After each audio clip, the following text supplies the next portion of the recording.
Good evening, everybody. Welcome back to Jacob's Kanda YouTube channel. Today, I'm going to discuss about current affairs for which is the magazine July month. So ಯಾರ್ಯಾರು July month magazine ತೊಗೊಂಡಿಲ್ಲ ದಯವಿಟ್ಟು ಮೊದಲು ಹೋಗಿ Vijetha magazine ತೊಗೊಳ್ಳಿ. Very important July ಮಂತದು.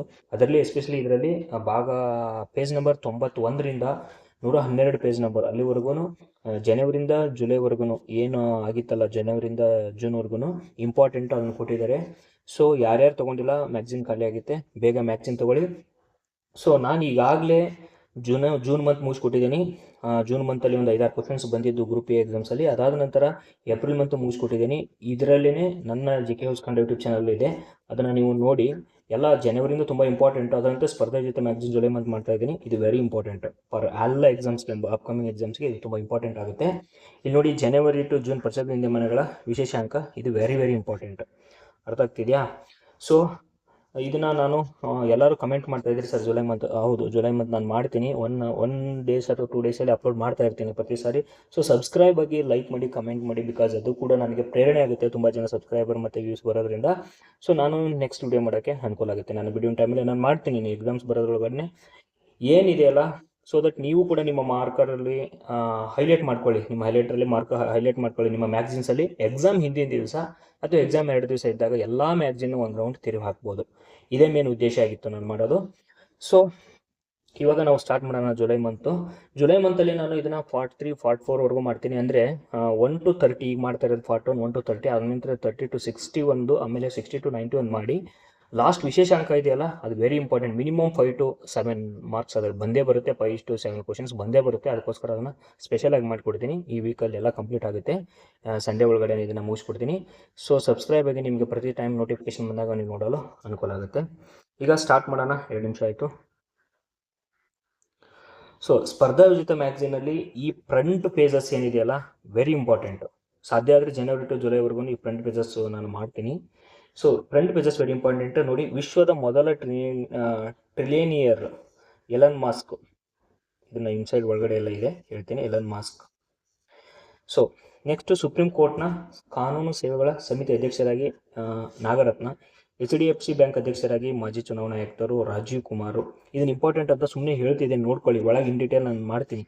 ಗುಪ್ತಚರ IB ಇದೆಯಲ್ಲಪ್ಪ, ಗುಪ್ತಚರ IB ನಿರ್ದೇಶಕರಾಗಿ Mahesh Dixit. Very ಇಂಪಾರ್ಟೆಂಟಾ ಇದು.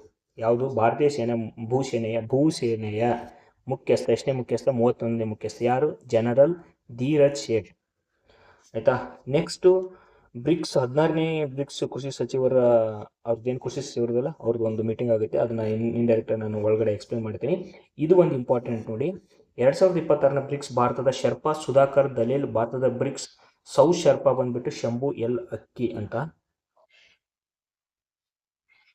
ಸೊ ಇದನ್ನು ನೋಡ್ಕೊಳ್ಳಿ. ಇದು ಶಂಭು ಎಲ್ ಅಕ್ಕಿ ಅಂತ ಇದೆಯಲ್ಲ, ಇವರು ಹಾವೇರಿ ಜಿಲ್ಲೆಯ ಹಿರೇಕೆರೆ ತಾಲೂಕು ಹಂಸವಿ ಸಾತನಹಳ್ಳಿ ಗ್ರಾಮದವರು.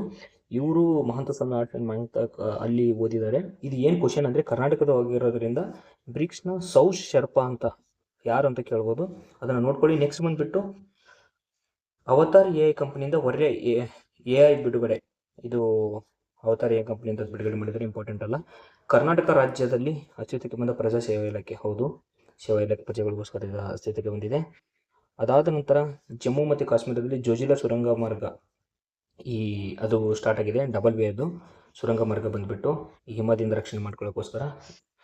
ನೆಕ್ಸ್ಟ್ ಬಂದುಬಿಟ್ಟು ಈ ಜಾಗೃತಿ ಪೋರ್ಟಲ್ಗೆ ರಾಷ್ಟ್ರೀಯ ಗವರ್ನೆನ್ಸ್. ಇದು very important. UN very important. UNEP ಇದೆಲ್ಲ, ಇದು ನೇತೃತ್ವ ಆಚರಣೆ ಎಲ್ಲಿ ನಡೀತು? ವಿಶ್ವ ಪರಿಸರ ದಿನಾಚರಣೆ ಅಜರ್ಬೈಜಾನ್. ಎಲ್ಲಿ? ಅಜರ್ಬೈಜಾನ್ ನಡೀತು UNEP ವತಿಯಿಂದ. ಅದರದ್ದು ಒಂದು ಪ್ರಚಾರ ಸಂದೇಶ ಅಂದರೆ ನೋ ಪ್ಲಾರ್ ಕ್ಲೈಮೇಟ್ ಅಂತ. ಇದು ಧ್ಯೇಯವಾಕ್ಯ ಇಂಪಾರ್ಟೆಂಟ್. ಪ್ರಕೃತಿಯಿಂದ ಪ್ರೇರಿತ ಹವಾಮಾನಕ್ಕಾಗಿ ನಮ್ಮ ಭವಿಷ್ಯಕ್ಕಾಗಿ ಅಧಿಕೃತ ಪ್ರಚಾರ ಸಂದೇಶ. ಇಂಪಾರ್ಟೆಂಟ್ ಅಂದರೆ ನೀವು 2x ಇಟ್ಕೊಳ್ಳಿ, 1.5x ಇಟ್ಕೊಳ್ಳಿ. ಎಲ್ಲ ಮ್ಯಾಗ್ಝಿನ್ಸು ಭಾಗಗಳನ್ನು ನೋಡಿ, ಯಾಕಂದರೆ ಇದು ಸ್ಕಿಪ್ ಮಾಡೋಕ್ಕೆ ಈ ಕ್ಲಾಸಸ್ ಅಲ್ಲ, ಇದು current affairs. So that very important. ವಿಜೇತನೇ ಇಂಪಾರ್ಟೆಂಟ್, ಅಂಥದ್ರಲ್ಲಿ ನಾವು ಅದರಲ್ಲಿ ಇಂಪಾರ್ಟೆಂಟ್ ಹೇಳ್ತಾ ಇದ್ದೀವಿ. ಅದಕ್ಕೋಸ್ಕರ ವೆರಿ ಇಂಪಾರ್ಟೆಂಟ್, ಸ್ಕಿಪ್ ಮಾಡಿಬಿಡಿ. ಆಮೇಲೆ ಕೇರಳ ನಮ್ಮದು ಶಕ್ತಿ ಯೋಜನೆ ಇದೆಯಲ್ಲ, ಅದೇ ಥರ ಪ್ರಿಯದರ್ಶಿನಿ ಯೋಜನೆಗೆ ಜಾರಿಗೆ ನೀಡಿದೆ ಅಂತೆ. ಕೆ ಸತೀಶನ್ ಅಂತ ಅವರು ಮುಖ್ಯಮಂತ್ರಿ, ಅವರು ಜಾರಿ ಮಾಡಿದಾರಂತೆ ಕೇರಳ ರಾಜ್ಯದಲ್ಲಿ ಮಹಿಳೆಯರಿಗೆ ಫ್ರೀ ಬಸ್ ಸಂಚಾರ. ನೆಕ್ಸ್ಟು, ವಿಶ್ವಾಸಾರ್ಹತೆ ರಾಷ್ಟ್ರಗಳ ಪಟ್ಟಿಯಲ್ಲಿ ಭಾರತ ನಂಬರ್ 1 ಸ್ಥಾನದ ಆಸ್ಟ್ರೇಲಿಯಾದ ಲೋಯಿಸ್ ಇನ್ಸ್ಟಿಟ್ಯೂಟ್. ವಿಶ್ವಾಸಾರ್ಹತೆ ಯಾವ ವಿಶ್ವಾಸಾರ್ಹತೆ ರಾಷ್ಟ್ರಗಳಲ್ಲಿ? ಆಸ್ಟ್ರೇಲಿಯಾದ ಲೋವಿ ಇನ್ಸ್ಟಿಟ್ಯೂಟ್ ಒಂದು ಸಮೀಕ್ಷೆ ಮಾಡಿದಂತೆ ವಿಶ್ವಾಸಾರ್ಹ ಯಾವ ರಾಷ್ಟ್ರ ಅಂದರೆ ಭಾರತ ನಂಬರ್ 1 ಸ್ಥಾನ. ಗುಡ್. ನೆಕ್ಸ್ಟ್ ಬಂದ್ಬಿಟ್ಟು 15 ಲಕ್ಷ ಸಸಿ ನೆಟ್ಟು ಗಿನ್ನಿಸ್ ದಾಖಲೆ ನಿರ್ಮಿಸಿದ BDA ಬೆಂಗಳೂರು ಡೆವಲಪ್ಮೆಂಟ್ ಅಥಾರಿಟಿ ಏನಿದೆಯಲ್ಲ 15 ಲಕ್ಷ ಗಿಡಗಳನ್ನು ನೆಟ್ಟಿದೆ ಅಂತೆ. ಭೂಕಂಪ ಪೀಡಿತ ವೆನಿಜುವೆಲಾಕ್ಕೆ ಭಾರತದ ನೆರವು. ನಿಮಗೆಲ್ಲ ಗೊತ್ತಿದೆ, ವೆನಿಜುವೆಲಾದಲ್ಲಿ ಮೊನ್ನೆ ರೀಸೆಂಟಾಗಿ ಭೂಕಂಪ ಆಯಿತು. ಅದಕ್ಕೆ ಭಾರತದ ನೆರವು ಏನಂದರೆ ಅದರ ಹೆಸರಿಟ್ರಂತೆ. ಭಾರತಕ್ಕೆಲ್ಲ ಅವರಿಗೆ ಏನು ಭೂಕಂಪ ನೆರವು ಏನೇನು ಬೇಕಾಗುತ್ತಲ್ಲ, ಫುಡ್ಡು ಅದೇನೇನು ಬೇಕಾಗುತ್ತೆ ನೆರವು ಕಾರ್ಯಾಚರಣೆ ಅದನ್ನೆಲ್ಲ ಮಾಡಿದ್ದಕ್ಕೆ ಅದಕ್ಕೊಂದು ಆಪರೇಷನ್ ಅಮಿಸ್ತಾದ್ ಅಂದರೆ ಆಪರೇಷನ್ ಸ್ನೇಹ ಅಂತ ಹೆಸರಿಟ್ಟಿದ್ರಂತೆ. ವೆರಿ ಇಂಪಾರ್ಟೆಂಟ್ ಇದು. Next very important, French open tennis ಪುರುಷರಲ್ಲಿ ಅಲೆಕ್ಸಾಂಡರ್ ಜ್ವರೇವ ಜರ್ಮನಿ ಇವ್ರು ಗೆಲ್ತಾರೆ. ಅದಾದ ನಂತರ ಮಹಿಳೆಯರಲ್ಲಿ ಮೀರಾ ಎಂಡವ 24 ಕೋಟಿ ಇವರಿಗೆ ಪ್ರೈಸಸ್ ಈಚ್ ಸಿಗುತ್ತೆ. ಅದನ್ನು ನಾನು ಎಕ್ಸಾಮ್ಸ್ ಮುಂದೆ ಹೇಳ್ತೀನಿ. ನಾರ್ವೆ ಚೆಸ್ ಗೆದ್ದ ಭಾರತದ ಮೊದಲ ಭಾರತೀಯ ಅಂದರೆ ಇವನು ಯಾರು, ಆರ್ ಪ್ರಜ್ಞಾನ್ ಅಂತ ತಮಿಳುನಾಡವರು. ಅದಾದ ನಂತರ ಪಶ್ಚಿಮ ಬಂಗಾಳಕ್ಕೆ ದೇಶದ 2ನೇ ಬುಲೆಟ್ ಟ್ರೈನ್. ಫಸ್ಟ್ನೇದು ಗುಜರಾತ್ ಟು ದೆಹಲಿ ಇತ್ತಲ್ಲ, ಇದು ದೆಹಲಿ ಟು ಪಶ್ಚಿಮ ಬಂಗಾಳ ಇದೆ. ನೆಕ್ಸ್ಟು ಪ್ರಧಾನಿ ನರೇಂದ್ರ ಮೋದಿ ದೀರ್ಘಾವಧಿ ಆಡಳಿತ ನಡೆಸಿದ ಚುನಾಯಿತ ಪ್ರಧಾನಿ. ಯಾಕೆ ಚುನಾಯಿತ ಪ್ರಧಾನಿ ಅಂತ ವರ್ಡ್ ಸೇರಿಸ್ತಿದ್ದಾರೆ ಅಂದರೆ, ಈ ಜವಾಹರ್ಲಾಲ್ ನೆಹರು ಅತಿ ಹೆಚ್ಚು ಇದ್ದಾರೆ. ಬಿಕಾಸ್ ಮೊದಲೆಲ್ಲ ಚುನಾವಣೆ ಆಗಿರಲಿಲ್ಲ, ಆ ಸಮಯದಲ್ಲಿ ಅವರು ಪ್ರಧಾನಿ ಆಗಿರೋದಕ್ಕೆ ಅವ್ರನ್ನ ಬಿಟ್ಟಿದ್ದಾರೆ. ನಮಗೆ ಮೇನ್ ಇಂಪಾರ್ಟೆಂಟ್ ಇಷ್ಟೇ, ಚುನಾಯಿತ ಪ್ರಧಾನಿ ಅವರು 4399 ದಿನಗಳು ಮೋದಿಯವರಿಗೆ ಮನೆ ಸಿಷೆಲ್ಸ್ ದೇಶಕ್ಕೆ ಭೇಟಿ ನೀಡ್ತಾರೆ. ಇದು 100ನೇ ಪ್ರವಾಸ ಆಗುತ್ತೆ ಅವ್ರದ್ದು, 100ನೇ Guardian of the Blue Horizon ಇವರಿಗೆ ಪ್ರಶಸ್ತಿ ನೀಡ್ತಾರೆ. 100ನೇ ಪ್ರವೇಶ ಬಂದ್ಬಿಟ್ಟು ಸ್ಲೋವಕಿಯಾ, ಆಯಿತಾ, ಸ್ಲೋವಕಿಯಾ 100ನೇ ಪ್ರಶಸ್ತಿ, 100ನೇ ದೇಶದ ವಿದೇಶಿ ಪ್ರವಾಸ ಇವರು. The order of the white double cross ಇವ್ರು ಏನಿದೆಯಲ್ಲ ಸ್ಲೋವಕಿಯವರು ಪ್ರಶಸ್ತಿ ಕೊಡ್ತಾರೆ. ಇವರು ಟೋಟಲಾಗಿ 78 ದೇಶಗಳಿಗೆ 100 ಪ್ರವಾಸ ಮಾಡ್ತಾರೆ. ಅಂದರೆ ಒಂದೊಂದು ದೇಶಗಳಿಗೆ 2-3 ಬಾರಿ ಹೋಗಿರ್ತಾರೆ. ಸೊ ನೆಕ್ಸ್ಟ್ ಬಂದುಬಿಟ್ಟು ಭಾರತದಲ್ಲಿ ಮೊದಲ ವಿಶ್ವ ಯೋಗಾಸನ ಚಾಂಪಿಯನ್ಶಿಪ್ ಗುಜರಾತಲ್ಲಿ ನಡೆಯುತ್ತೆ. ಇದು ಅದರ ಧ್ಯೇಯವಾಕ್ಯ 12ನೇ ಅಂತಾರಾಷ್ಟ್ರೀಯ ಯೋಗ ದಿನಾಚರಣೆ ಎಲ್ಲೈತೆ ಕೋಲ್ಕತ್ತಾ ರೆಡ್ಡಲ್ಲಿ ನಡೀತು. ಅದಾದ ನಂತರ ಅದರಲ್ಲಿ ಭಾರತ ಅತಿ ಹೆಚ್ಚು ಪದಕಗಳನ್ನು ಗೆಲ್ತದೆ. ಅದಾದ ನಂತರ UPI ಪಾವತಿಯನ್ನು ಸ್ವೀಕರಿಸಿದ 9ನೇ ರಾಷ್ಟ್ರ ಕಂಬೋಡಿಯಾ. 10ನೇದು ಬಂದುಬಿಟ್ಟು ಗ್ರೀಸು. ನಮ್ಮದು UPI ಇದೆಯಲ್ಲ, ಯೂನಿಫೈಡ್ ಪೇಮೆಂಟ್ ಎಂಟರ್ಪ್ರೈಸ್ ಅಂತ, ಅದೇ ಫೋನ್ಪೇ, ಗೂಗಲ್ ಪೇ, ಭೀಮ್ ಆ್ಯಪ್ ಅದೆಲ್ಲ, ಅದು ಗ್ರೀಸು 10ನೇ ರಾಷ್ಟ್ರ ಅಂತೆ ನೋಡಿ. ಅದಾದ ನಂತರ ಪ್ರಕರಣದ ವಿಶ್ವದ ಮೊದಲ AI ವಕೀಲ ರೋಬೋಟು, ಅದು AI ವಕೀಲ ಗ್ಯಾರಿ ಫೀಲ್ಡ್ ಚಾಟ್ ಬಿಟ್ಟು ಬ್ರಿಟನ್ನವರು ಯಾವುದೋ ಒಂದು ಕೇಸಲ್ಲಿ ಅದು ಗೆದ್ದಿದ್ದಾನಂತೆ ಅವನು. ಆಮೇಲೆ ನಾಪೆಡ್ ಸಂಸ್ಥೆ ಬಿಡುಗಡೆ ಮಾಡಿದ ಉಪಕ್ರಮಗಳು, ಇದೊಂದು ಸ್ವಲ್ಪ ನೋಡ್ಕೊಳ್ಳಿ, ಇಂಪಾರ್ಟೆಂಟ್ ಅದು. ನೆಕ್ಸ್ಟು ವಿಬ್ಜಿ ರಾಮ್ಜಿ ಯೋಜನೆ ರಾಷ್ಟ್ರದ ಲಾಸ್ಟ್ ಮ್ಯಾಗ್ಝಿನಲ್ಲಿ ನಾನು ಡಿಸ್ಕಸ್ ಮಾಡಬೇಕಾದ್ರೆ ನಿಮಗೆ ಹೇಳಿದ್ದೆ, ಜೂನ್ ಮಂತಲ್ಲಿ ವಿಬ್ಜಿ ರಾಮ್ಜಿ ಅವರಿಗೆ ಯೋಜನೆ ರಾಷ್ಟ್ರದ ಲೋಗೋ ಅದು ಇನ್ನು ಹೊಸದಾಗಿ ತೊಗೊಂಡಿದ್ದಾರಲ್ಲ, ನರೇಗಾ ಯೋಜನೆಯ ಅಪ್ಡೇಟೆಡ್ ವರ್ಷನ್ ಇದು. ಸೊ ಇದಕ್ಕೆ ಒಂದು ಲೋಗೋ ಬೇಕಾಗಿತ್ತು, ಅದನ್ನು ನಮ್ಮ ಉಡುಪಿಯಲ್ಲಿ ಪುತ್ತೂರಿನವರು ಒಬ್ಬ 24 ವರ್ಷದ ಹುಡುಗ ರಾಮ್ ಪ್ರಸಾದ್ ಅನ್ನೋನು ಮಾಡಿದ್ದಾನೆ. ಅದಕ್ಕೆ ಒಂದು 50,000 ಕೊಡ್ತಾರಂತೆ. ಟೋಟಲಾಗಿ ವಿಬ್ಜಿ ರಾಮ್ಜಿಯಲ್ಲಿ ಜುಲೈ 1ರಿಂದ ಅಧಿಕೃತ ಜಾರಿಯಲ್ಲಿ ಬಂತು. ಎಲ್ಲಿ, ಆಂಧ್ರ ಪ್ರದೇಶ ತಿರುಪತಿಯಲ್ಲಿ ಜಾರಿಗೆ ತಗೊಂಬಂದರು. ಈ ದಿನಗೂಲಿ ಪರಿಷ್ಕರಣೆ ಆಯ್ತಂತೆ. ಸೊ ಕರ್ನಾಟಕದ್ದು ಪರಿಷ್ಕರಣೆ ಆದಮೇಲೆ 382. ಸೊ ಪಿಚ್ ಬ್ಲ್ಯಾಕ್ ಇದು ಇಂಪಾರ್ಟೆಂಟಾ, ಪಿಚ್ ಬ್ಲ್ಯಾಕ್ ಭಾರತ ಮತ್ತು ವಾಯುಪಡೆ ಮಧ್ಯೆ ಆಗುತ್ತೆ, ಭಾರತ ಮತ್ತು ಆಸ್ಟ್ರೇಲಿಯಾ ವಾಯುಪಡೆಗಳ ಮಧ್ಯೆ ಆಗುತ್ತೆ. ಆಮೇಲೆ ನರೇಂದ್ರ ಮೋದಿಯವರು ಇವಾಗ ಜಪಾನ್ ಪ್ರಧಾನಿ ಜೊತೆಗೆ ಒಪ್ಪಂದ ಮಾಡ್ಕೊತಾರಂತೆ. 10 ಶತಕೋಟಿ ಎನ್ ಏನಪ್ಪ ಇದು, ಜಪಾನ್ ದೇಶ ಕರೆನ್ಸಿ, ಇವೆಲ್ಲ ಇಂಪಾರ್ಟೆಂಟೇ. ಅದಾದ ನಂತರ ಗ್ರೀನ್ ಆಸ್ಕರ್ ವಿಟ್ಲೆ, ಇದಕ್ಕೆ ವಿಟ್ಲೆ ಅಂತ ಒಂದು ಪ್ರಶಸ್ತಿ ಬರುತ್ತೆ, ಇದು ಪ್ರಶಸ್ತಿ ಸಂಬಂಧಪಟ್ಟದ್ದೇ, ಅದಕ್ಕೆ ಗ್ರೀನ್ ಆಸ್ಕರ್ ಅಂತ ಕರೀತಿರ್ತಾರೆ. ಅದಕ್ಕೆ ಭಾರತೀಯ ಮಹಿಳಾ ಸಂಸ್ಕರಣ ಪರಿಶೋಧಕಗಳಾದ ಪರ್ವೀನ್ ಶೇಖ್ ಮತ್ತು ಡಾ ಬಕ್ಕಾ ಸುಬ್ಬಾರ್ ಅವರಿಗೆ ಪ್ರಶಸ್ತಿ ಸಿಗುತ್ತೆ. ವೆರಿ ಇಂಪಾರ್ಟೆಂಟಾ. ಆಮೇಲೆ 2028ಕ್ಕೆ ಮಾದಕ ವಸ್ತು ನಶೆಮುಕ್ತ ಅಂದರೆ ಈ ಡ್ರಗ್ಸ್ ಎಲ್ಲ ತೊಗೊತಿರ್ತಾರಲ್ಲ, ಅದರಲ್ಲಿ ಕರ್ನಾಟಕ ಹಾಗೂ ಕರ್ನಾಟಕ ಮುಕ್ತ ಅಂದರೆ 2028ಕ್ಕೆ ಏನು ಮಾಡಿದ್ದಾರೆ ಅಂದರೆ ನಶೆಮುಕ್ತವಾದ ಕರ್ನಾಟಕವನ್ನು ಮಾಡಬೇಕಂತ ಮಾಡಿದ್ದಾರೆ ಪೊಲೀಸ್ ಇಲಾಖೆ ಮತ್ತು ಈ ಕರ್ನಾಟಕ ಗೌರ್ಮೆಂಟ್ ಸೇರೆಲ್ಲ. ಬೇಡ ಬ್ರೋ ಆಪರೇಷನ್ ರೈಸ್ ಹಾಗೂ ಬೇಡ ಬ್ರೋ ಜಾಗೃತಿ ಕಾರ್ಯಕ್ರಮಗಳಿವು, ಯಾವುದಕ್ಕೆ, ಡ್ರಗ್ಸ್ನ ಕಡಿವಾಣ ಹಾಕೋಕ್ಕೆ. ಅರ್ಥ ಆಯ್ತಾ. ನೆಕ್ಸ್ಟು ಮೊದಲ ಖಾಸಗಿ ಚಿನ್ನದ ಗಣಿಗಾರಿಕೆ ಉದ್ಘಾಟನೆ ಆಗುತ್ತೆ ಕರ್ನೂಲು ಜಿಲ್ಲೆಯ ಜೊನ್ನಗಿರಿ ಖಾಸಗಿದು. ಜಮ್ಮುವಿನಲ್ಲಿ ಭಾರತದ 7ನೇ ಪ್ರಾದೇಶಿಕ ಹವಾಮಾನ ಕೇಂದ್ರ ಉದ್ಘಾಟನೆ ಜಮ್ಮು ಕಾಶ್ಮೀರ. ಸೊ ಏನಿದೆಯಲ್ಲ ಈ ಪೇಜ್ ಇಂಪಾರ್ಟೆಂಟು. ಸೊ 10 ನಿಮಿಷ ನಾನು ಈ ಪೇಜ್ಗೆ ಯಾಕೆ ಟೈಮ್ ತೊಗೊಂಡಿದ್ದೆ ಅಂದರೆ ಇಂಪಾರ್ಟೆಂಟ್ ಇದೆ, ಮಿನಿಮಮ್ 2ರಿಂದ 3 ಕ್ವಶನ್ ಅದರಿಂದ ಬಂದೇ ಬರುತ್ತೆ, ಅದಕ್ಕೆ 10 ನಿಮಿಷ ಟೈಮ್ ತೊಗೊಂಡೆ. ಸೊ ಅದನ್ನು ನೀವು ಇನ್ ಡೀಟೇಲ್, ನಾನು ಹೇಳಿದ್ಕಿಂತ ಇನ್ ಡೀಟೇಲಾಗಿ ಅದನ್ನು ನೋಡ್ಕೊಳ್ಳೋದು ಏನಿದೆ. ಬಯಾಟ್ ಹಾಕ್ಬಿಟ್ರಪ್ಪ, ಯಾಕೆ ಸುಮ್ಮನೆ ಪ್ರತಿ ದಿವಸ ಒಂದು ಸಾರಿ ತೆಗೆದು ನೋಡ್ತಾ ಇರಿ ಬಯಾಟ್ ಹಾಕೋದಂದರೆ. ನೆಕ್ಸ್ಟ್ ಬಂದುಬಿಟ್ಟು ವಿಜೇತದ ಮುನ್ನುಡಿ, ನಿನ್ನ ಸಾಧನೆ ನಿಧಾನವಾಗಿದ್ದರೂ ಪರವಾಗಿಲ್ಲ, ಎಲ್ಲರೂ ಬೆರಗಾಗುವಂತಿರಬೇಕು. ಹೌದು, motivational very important. Because motivational ಇದ್ದರೆ ಇನ್ನೂ ಸ್ವಲ್ಪ 1 ಅವರ್ ಜಾಸ್ತಿ ಓದ್ತೀವಿ. ಇದು ಇಂಪಾರ್ಟೆಂಟ್ ಇದೆ ನೋಡಿಬಿಡ್ತೀನಿ. ಇದೊಂದು ಇನ್ಸ್ಟಂಟ್ ಕಾಲ, ಇದು ನೋಡಿ ಅಂದರೆ ಒಂದೇ ಸತಿಗೆ ಯೂಟ್ಯೂಬ್ ನೋಡಿದ ತಕ್ಷಣ ನಾನು ಸಾಧನೆ ಆಗಿಬಿಡ್ಬೇಕಂತ ಅದು whether it may be police ಆಗಿರಲಿ, UPSC IAS IPS ಆಗಿರಲಿ, ಅದರದ್ದೇ ಆದಂತಹ ಪ್ರತಿಯೊಂದು ಎಕ್ಸಾಮು ಅದರದ್ದೇ ಆದಂತಹ ಹಾರ್ಡ್ ವರ್ಕ್ನ ಎಕ್ಸ್ಪೆಕ್ಟ್ ಮಾಡೇ ಮಾಡುತ್ತೆ. ಆಮೇಲೆ ಎಲ್ಲ ನಿಮಗೆ ಗೊತ್ತಿದೆ. ಇಂಪಾರ್ಟೆಂಟ್ ಏನಪ್ಪ ಅಂದರೆ ಈಗ VA ಹುದ್ದೆ, ಗ್ರೂಪ್ C ಇದು ಅನ್ನಕ್ಕೆ ಹೋಗ್ಬಿಡಿ. ಎಲ್ಲ ಎಕ್ಸಾಮ್ಸ್ಗೆ ಅಪ್ಲೈ ಮಾಡಿ, ಎಲ್ಲ ಎಕ್ಸಾಮ್ಸ್ಗೆ ಅಪ್ಲೈ ಮಾಡಿ, ಎಕ್ಸಾಮ್ಸ್ ಬರಿತಾನೆ ಇರಿ, ಎಲ್ಲ ಒಂದು ಆಗುತ್ತೆ. ಬಟ್ಟು ಈ ಪಾಲ್ತು ಟಿ ಸರ್ಕಲ್ಲು ಅದಕ್ಕೆಲ್ಲ ಸೇರಕ್ಕೆ ಹೋಗ್ಬೇಡಿ. ಈ ಡಿಸ್ಕಷನ್ ಮಾಡೋಣ, ಒಂದು 5 ಡಿಸ್ಕಷನ್ ಅಂದರೆ ಬೇರೆದೇ 20 ಸಾರಿ ಡಿಸ್ಕಷನ್ ಆಗಿರುತ್ತೆ ಅಲ್ಲಿ, ಬೇರೆ ಸಬ್ಜೆಕ್ಟ್, ಅವಳು ಹಂಗೆ ಇವನು ಹಂಗೆ ಅದು ಇದು. ಕಾಂಪಿಟೇಷನ್ ಬಗ್ಗೆ ಇನ್ನೊಂದು ಹೇಳ್ತಿದ್ದೀನಿ, ಬೇಕಾದ್ರೆ ವಿಡಿಯೋ ಮಾಡ್ತೀನಿ. ಕಾಂಪಿಟೇಷನ್ ಬಗ್ಗೆ ವರಿ ಮಾಡಬೇಡಿ. ನೀವು ಓದಿದ್ಯಾ, ನಿನ್ನ ಕಾಂಪಿಟೆಂಟ್ ಇರಲ್ಲ ಅಷ್ಟೇ ಸಾಕು. ನಾವು ಬರೀಬೇಕಾದ್ರೂ 4,27,000 ಜನ 2,000 ಸೀಟ್ಗೆ ಅಪ್ಲಿಕೇಶನ್ ಹಾಕಿದ್ವು. ಸೊ ನಾವು ಸೆಲೆಕ್ಟ್ ಆಗಲಿಲ್ವಾ, ಹಾಗೆ ತಲೆ ಕೆಡ್ಸ್ಕೊಳಕ್ಕೆ ಆಗಬೇಡ. ನೀವು ಸೆಲೆಕ್ಟ್ ಆಗ್ತೀರಿ, ನನ್ನ ಕಾನ್ಫಿಡೆಂಟ್ ಇದೆ, ತಲೆ ಕೆಡ್ಸ್ಕೊಂಬಿಡಿ, ಓದಿ. ನೆಕ್ಸ್ಟು ಇದು ಈಗ ಸ್ಟಾರ್ಟ್ ಆಗುತ್ತೆ ನೋಡಿ. ಈಗ ವಿಜೇತ ಮ್ಯಾಗ್ಝಿನ್ನು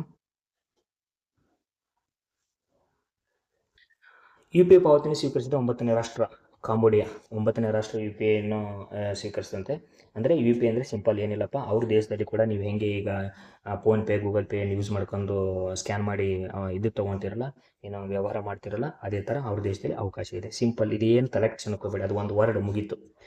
ಇದನ್ನು ಏನು ಮಾಡ್ತಾರಪ್ಪ, ಯಾರ್ಯಾರು ಜಾರಿಗೆ ತರ್ತಾರಪ್ಪ ಅಂದರೆ ನಿಮ್ಗೆ ಗೊತ್ತಿದೆ. NPCL, national payment corporation of India, international payments limited, ಆಮೇಲೆ ಕಾಂಬೋಡಿಯಾದ್ದು ಅವ್ರ ದೇಶದ್ದು, ನಮ್ದು ಹೆಂಗೆ NPCL ಇದೆ ಅವ್ರ ದೇಶದ್ದು ಒಂದಿರುತ್ತೆ. SCLDA ಬ್ಯಾಂಕ್, PLC ನಡುವೆ ಪಾಲ್ಗೊಳ್ಳೋಕ್ಕೆ ಇದು ಮಾಡ್ತಾರೆ. ಇದ್ರ ಜಾಸ್ತಿ ತಲೆ ಕೆಡ್ಸ್ಕೊಳಕ್ಕೆ ಹೋಗಬೇಡಿ, ನಾನು ಹೇಳಿದಲ್ಲ ಕಾಂಬೋಡಿಯಾ ಅಷ್ಟೇ. ಇದುವರೆಗೂ UPI ಪಾವತಿಯನ್ನು ಸ್ವೀಕರಿಸಿದ 10 ದೇಶಗಳು: ಸಿಂಗಾಪುರ್ ಫಸ್ಟ್ ಇದೆ, VI, France, Mauritius, Bhutan, Nepal, Sri Lanka, Qatar, Cambodia 9, Greece 10. ಇದು ಇಂಪಾರ್ಟೆಂಟ್. ಈ ದೇಶಗಳನ್ನು ಒಂದ್ಸಾರಿ ನೋಡ್ಕೊಳ್ಳಿ, ಎಕ್ಸಾಮ್ಸಲ್ಲಿ ಕೇಳ್ತಾನೆ. ಕ್ವಶನ್ ನಂಬರ್ 1, ಕಾಂಬೋಡಿಯಾ ಸ್ವೀಕರಿಸ್ತಾ ಇದು ಈ ದೇಶಗಳನ್ನು ಕೊಟ್ಟು ಈ ಕೆಳಗಿನವುಗಳಲ್ಲಿ ಯಾವುದು UPIಯನ್ನು ಸ್ವೀಕರಿಸಿಲ್ಲ ಅಥವಾ ಸ್ವೀಕರಿಸಿ ಅಂತ ಕೇಳಿದರೆ ABCD ಕೊಟ್ಟರೆ ಇದನ್ನು ಆನ್ಸರ್ ಮಾಡಿ.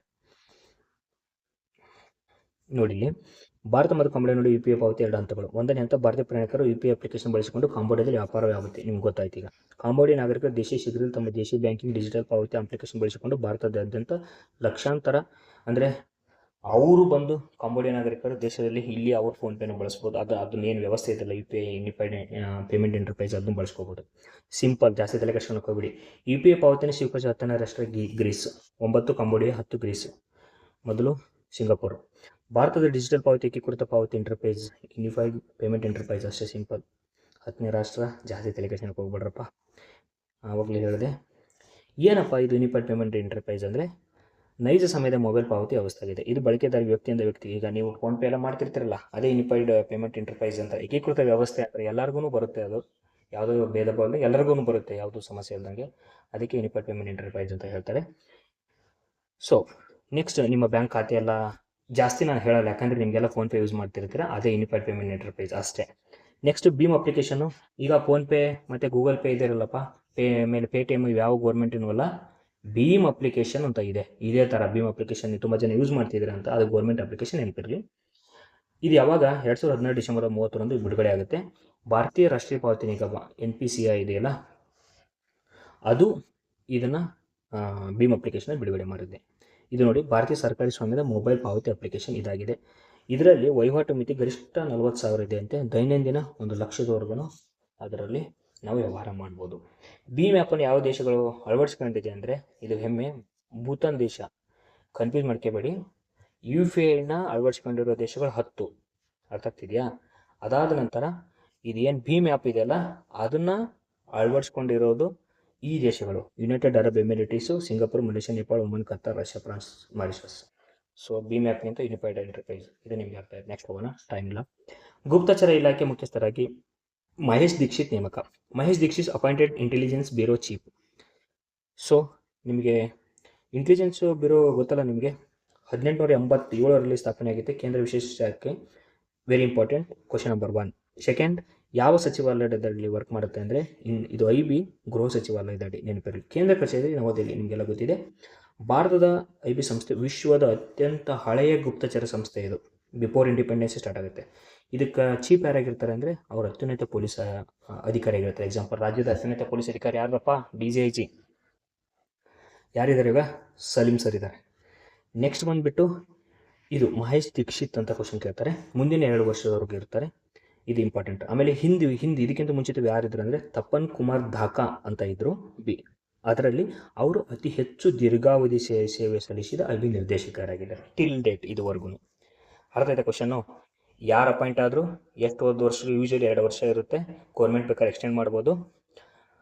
ಅದಾದ ನಂತರ ಯಾವಾಗ ಪ್ರಾರಂಭ ಆಯಿತು, ಆಮೇಲೆ ಎಲ್ಲಿ ಕೇಂದ್ರ ಕಚೇರಿ ಇದೆ, ಮೊದಲನೇ ಮುಖ್ಯಸ್ಥ ಸಂಜೀವ್ ಪಿಳ್ಳೆ, ಇವೆಲ್ಲ ಕ್ವಶನ್ಸು.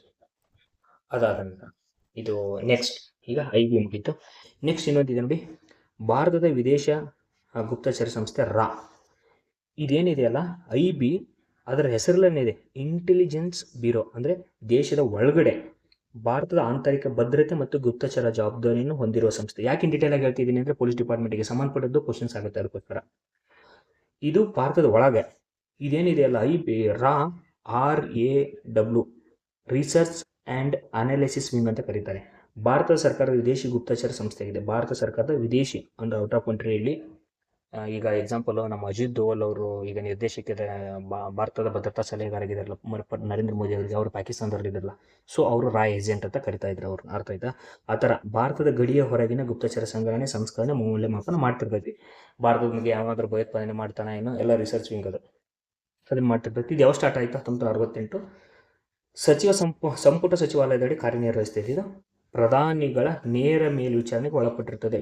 ಕನ್ಫ್ಯೂಸ್ ಮಾಡ್ಕೊಳಕ್ಕೆ ಹೋಗ್ಬೇಡಿ, ಕರೆಕ್ಟಾಗಿ ನೋಡ್ಕೊಂಬಿಡಿ. IB ಏನಿದೆ ಅಲ್ಲ, IB ಪ್ರಧಾನಮಂತ್ರಿ ಕೇಳಿದಾನೆ ಕ್ವಶನ್ನ, ಪೊಲೀಸ್ ಕಾನ್ಸ್ಟೇಬಲ್ ಎಕ್ಸಾಮಲ್ಲಿ ಪ್ರೀವಿಯಸ್ KSP ನಡೆಸ್ಬೇಕಾದ್ರೆ ಕೇಳಿದಾನೆ.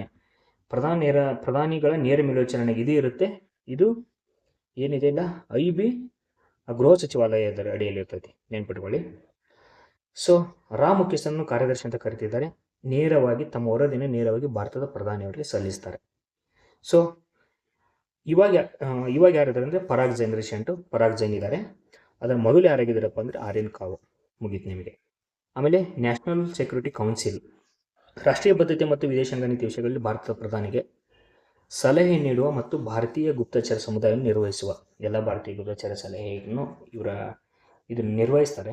ಜೊತೆಗೆ ರಾಷ್ಟ್ರೀಯ ಭದ್ರತೆ ಮತ್ತು ವಿದೇಶಾಂಗ ನೀತಿ ಇವ್ರು ಸಲಹೆ ಮಾಡ್ತಿರ್ತಾರೆ.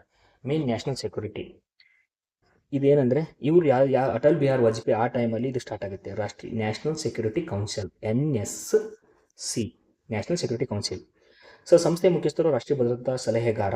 ಯಾರಪ್ಪ ಸಂಸ್ಥೆ ಮುಖ್ಯಸ್ಥರು ಅಂದರೆ ರಾಷ್ಟ್ರೀಯ ಭದ್ರತಾ ಸಲಹೆಗಾರ, national security adviser of India ಅಂತ ಕರೀತಾರೆ ಸಂಸ್ಥೆ ಮುಖ್ಯಸ್ಥರನ್ನು. ಕೇಳ್ಬೋದು, who is the national security of adviser of India ನಾವು? ಯಾರು? Ajit Doval. James Bond of India ಅಂತ ಕರೀತಾರೆ, ಗೊತ್ತಾ ನಿಮಗೆ? ಅವರಿಗೆ ಅಂತ ಕರೀಲೇಬೇಕು ಅವರಿಗೆ. ಅಂತಹ ಸಲಹೆಗಾರನವರು ಪಾಕಿಸ್ತಾನದಲ್ಲಿ ಸುಮಾರು ವರ್ಷಗಳ ಕಾಲ ಇದ್ದು ಮಾರುವೇಷದಲ್ಲಿ ನಮ್ಮ ಭಾರತಕ್ಕೆ ಅಲ್ಲಿ ನಡೆಯುವ ಗುಪ್ತಚರ ಚಟುವಟಿಕೆಗಳನ್ನು, ಅಲ್ಲಿ ನಡೆಯುವ ಭಾರತದ ವಿರುದ್ಧವಾಗಿ ಏನು ನಡೀತಿರ್ತದಲ್ಲ ಭಯೋತ್ಪಾದನೆ, ಅದನ್ನೆಲ್ಲ ಅವರು ನಮ್ಮ ದೇಶಕ್ಕೆ ಹೇಳಿ ನಮ್ಮ ದೇಶವನ್ನು ಉಳಿಸ್ತಾರೆ, ರಕ್ಷಣೆ ಮಾಡ್ತಾರೆ. ಅದಕ್ಕೆ Ajit Doval, James Bond of India ಅಂತ ಕರೀತಾರೆ. ಇವ್ರಿಗೆ ಏನಪ್ಪ ಅಂದರೆ ಕ್ಯಾಬಿನೆಟ್ ದರ್ಜೆ ಶ್ರೇಣಿ ನೀಡಲಾಗಿದೆ. ಭಾರತೀಯ ಆದ್ಯತೆ ಕ್ರಮದಲ್ಲಿ 7ನೇ ಸ್ಥಾನ. ಭಾರತೀಯ ಆದ್ಯತೆ ಈಗ ಈ ಜನವರಿ 26 ಮತ್ತು ಆಗಸ್ಟ್ 15 ನಡೀಬೇಕಾದ್ರೆ ಒಂದು ಸಿಟ್ಟಿಂಗ್ಸ್ ಅರೇಂಜ್ಮೆಂಟ್ ಇರುತ್ತೆ. ಆ ಅರೇಂಜ್ಮೆಂಟಲ್ಲಿ ಭಾರತೀಯ ಆದ್ಯತೆ ಕ್ರಮ 7ನೇ ಸ್ಥಾನ. ಮೊದಲನೇ ಸ್ಥಾನ ಕಮೆಂಟ್ ಮಾಡ್ತೀರಾ ನೋಡಿ, ಭಾರತದ ರಾಷ್ಟ್ರಪತಿ ಇರ್ತಾರೆ. ಹೀಗೆ ರಾಜ್ಯಪಾಲರು ಯಾವ ಸ್ಥಾನದಲ್ಲಿ ಇರ್ತಾರೆ ಅನ್ನೋದನ್ನು ಕಮೆಂಟ್ ಮಾಡಿ. ನೆಕ್ಸ್ಟು ಇವಾಗ ಭದ್ರತಾ ಸಲಹೆಗಾರ ಅಜಿತ್ ದೋವಲ್ ಆಯಿತು. ಆಮೇಲೆ ಹೆಚ್ಚುವರಿ ರಾಷ್ಟ್ರೀಯ ಭದ್ರತಾ ಸಲಹೆಗಾರ ರಾಜೀಂದರ್ ಖನ್ನಾ, ಉಪರಾಷ್ಟ್ರೀಯ ಭದ್ರತಾ ಸಲಹೆಗಾರರು TV ಚಂದ್ರನ್, ಪವನ್ ಕುಮಾರ್ ಇವರೆಲ್ಲ ಇದ್ದಾರೆ, ಅದೇನು ಬೇಡ. ವಿಶ್ವ ಪರಿಸರ, ವರ್ಲ್ಡ್ ಎನ್ವೈರ್ನಮೆಂಟ್ ಡೇ ಧ್ಯೇಯವಾಕ್ಯ ಏನಾಗಿತ್ತಪ್ಪ ಅಂದರೆ, ಧ್ಯೇಯವಾಕ್ಯ ಟ್ಯಾಗ್ಲೈನ್, ಪ್ರಕೃತಿಯಿಂದ ಪ್ರೇರೇಪಿತ ಹವಾಮಾನಕ್ಕಾಗಿ ನಮ್ಮ ಭವಿಷ್ಯಕ್ಕಾಗಿ. ಪ್ರಕೃತಿಯಿಂದ ಪ್ರೇರೇಪಿತವಾಗಿ ಹವಾಮಾನಕ್ಕಾಗಿ, ಆಮೇಲೆ ನಮ್ಮ ಭವಿಷ್ಯಕ್ಕಾಗಿ. ಅತಿಥ್ಯ ರಾಷ್ಟ್ರ ಅಜರ್ಬೈಜಾನ್ನ ಬಾಕು, ಅತಿಥ್ಯ ರಾಷ್ಟ್ರ ಅಜರ್ಬೈಜಾನ್ನ ಬಾಕು ರಾಷ್ಟ್ರ. ಅಧಿಕೃತ ಅಭಿಯಾನ, ಈಸ್ಟ್ ಟೈಮು ಒಂದು ಅಭಿಯಾನ ಸ್ಟಾರ್ಟ್ ಮಾಡುತ್ತೆ. ಯಾವುದು ಕ್ವಶನ್ ಆಗುತ್ತೆ, ಯಾವ ಜೂನ್ 5 ಅಂತ ಕೇಳಲ್ಲ, ಅವಾಗ ಕೇಳ್ತಾ ಇದ್ದೆ ಎನ್ವೈರ್ಮೆಂಟ್ ಡೇ. ಇವಾಗ ಟ್ಯಾಗ್ಲೈನ್ ಕೇಳ್ತಾನೆ. ಏನು ಒಂದು ಅಧಿಕೃತ ಅಭಿಯಾನ ಯಾರು ಮಾಡಿದ್ರು ಅಂದರೆ ನೌ ಫಾರ್ ಕ್ಲೈಮೇಟ್ ಅಂತ. ಅರ್ಥ ಆಯ್ತಾ? ನೌ ಫಾರ್ ಕ್ಲೈಮೇಟ್ ಅಂತ ಮಾಡ್ತಾರೆ. ನರೇಂದ್ರ ಮೋದಿಯವರು 2024ರಲ್ಲಿ ಫೆಡ್ ಮಾ ಕಿ ನಾಮ್ ಅಂದರೆ ತಾಯಿ ಹೆಸರಲ್ಲಿ ಒಂದು ಗಿಡ ನೆಡಿ ಅಂತ ಒಂದು ಅಭಿಯಾನ ಸ್ಟಾರ್ಟ್ ಮಾಡಿದ್ದಾರೆ ನರೇಂದ್ರ ಮೋದಿ ಅವರು ಲಾಸ್ಟ್ ಟೈಮ್ 2025ರಲ್ಲಿ. ಇದುವರೆಗೂ ಅಂದರೆ 24 ಸ್ಟಾರ್ಟ್ ಮಾಡ್ತಾರೆ, ಇದುವರೆಗೂ ಅಂದರೆ 267 ಕೋಟಿ ಗಿಡಗಳನ್ನು ನೆಟ್ಟಿದ್ದಾರಂತೆ.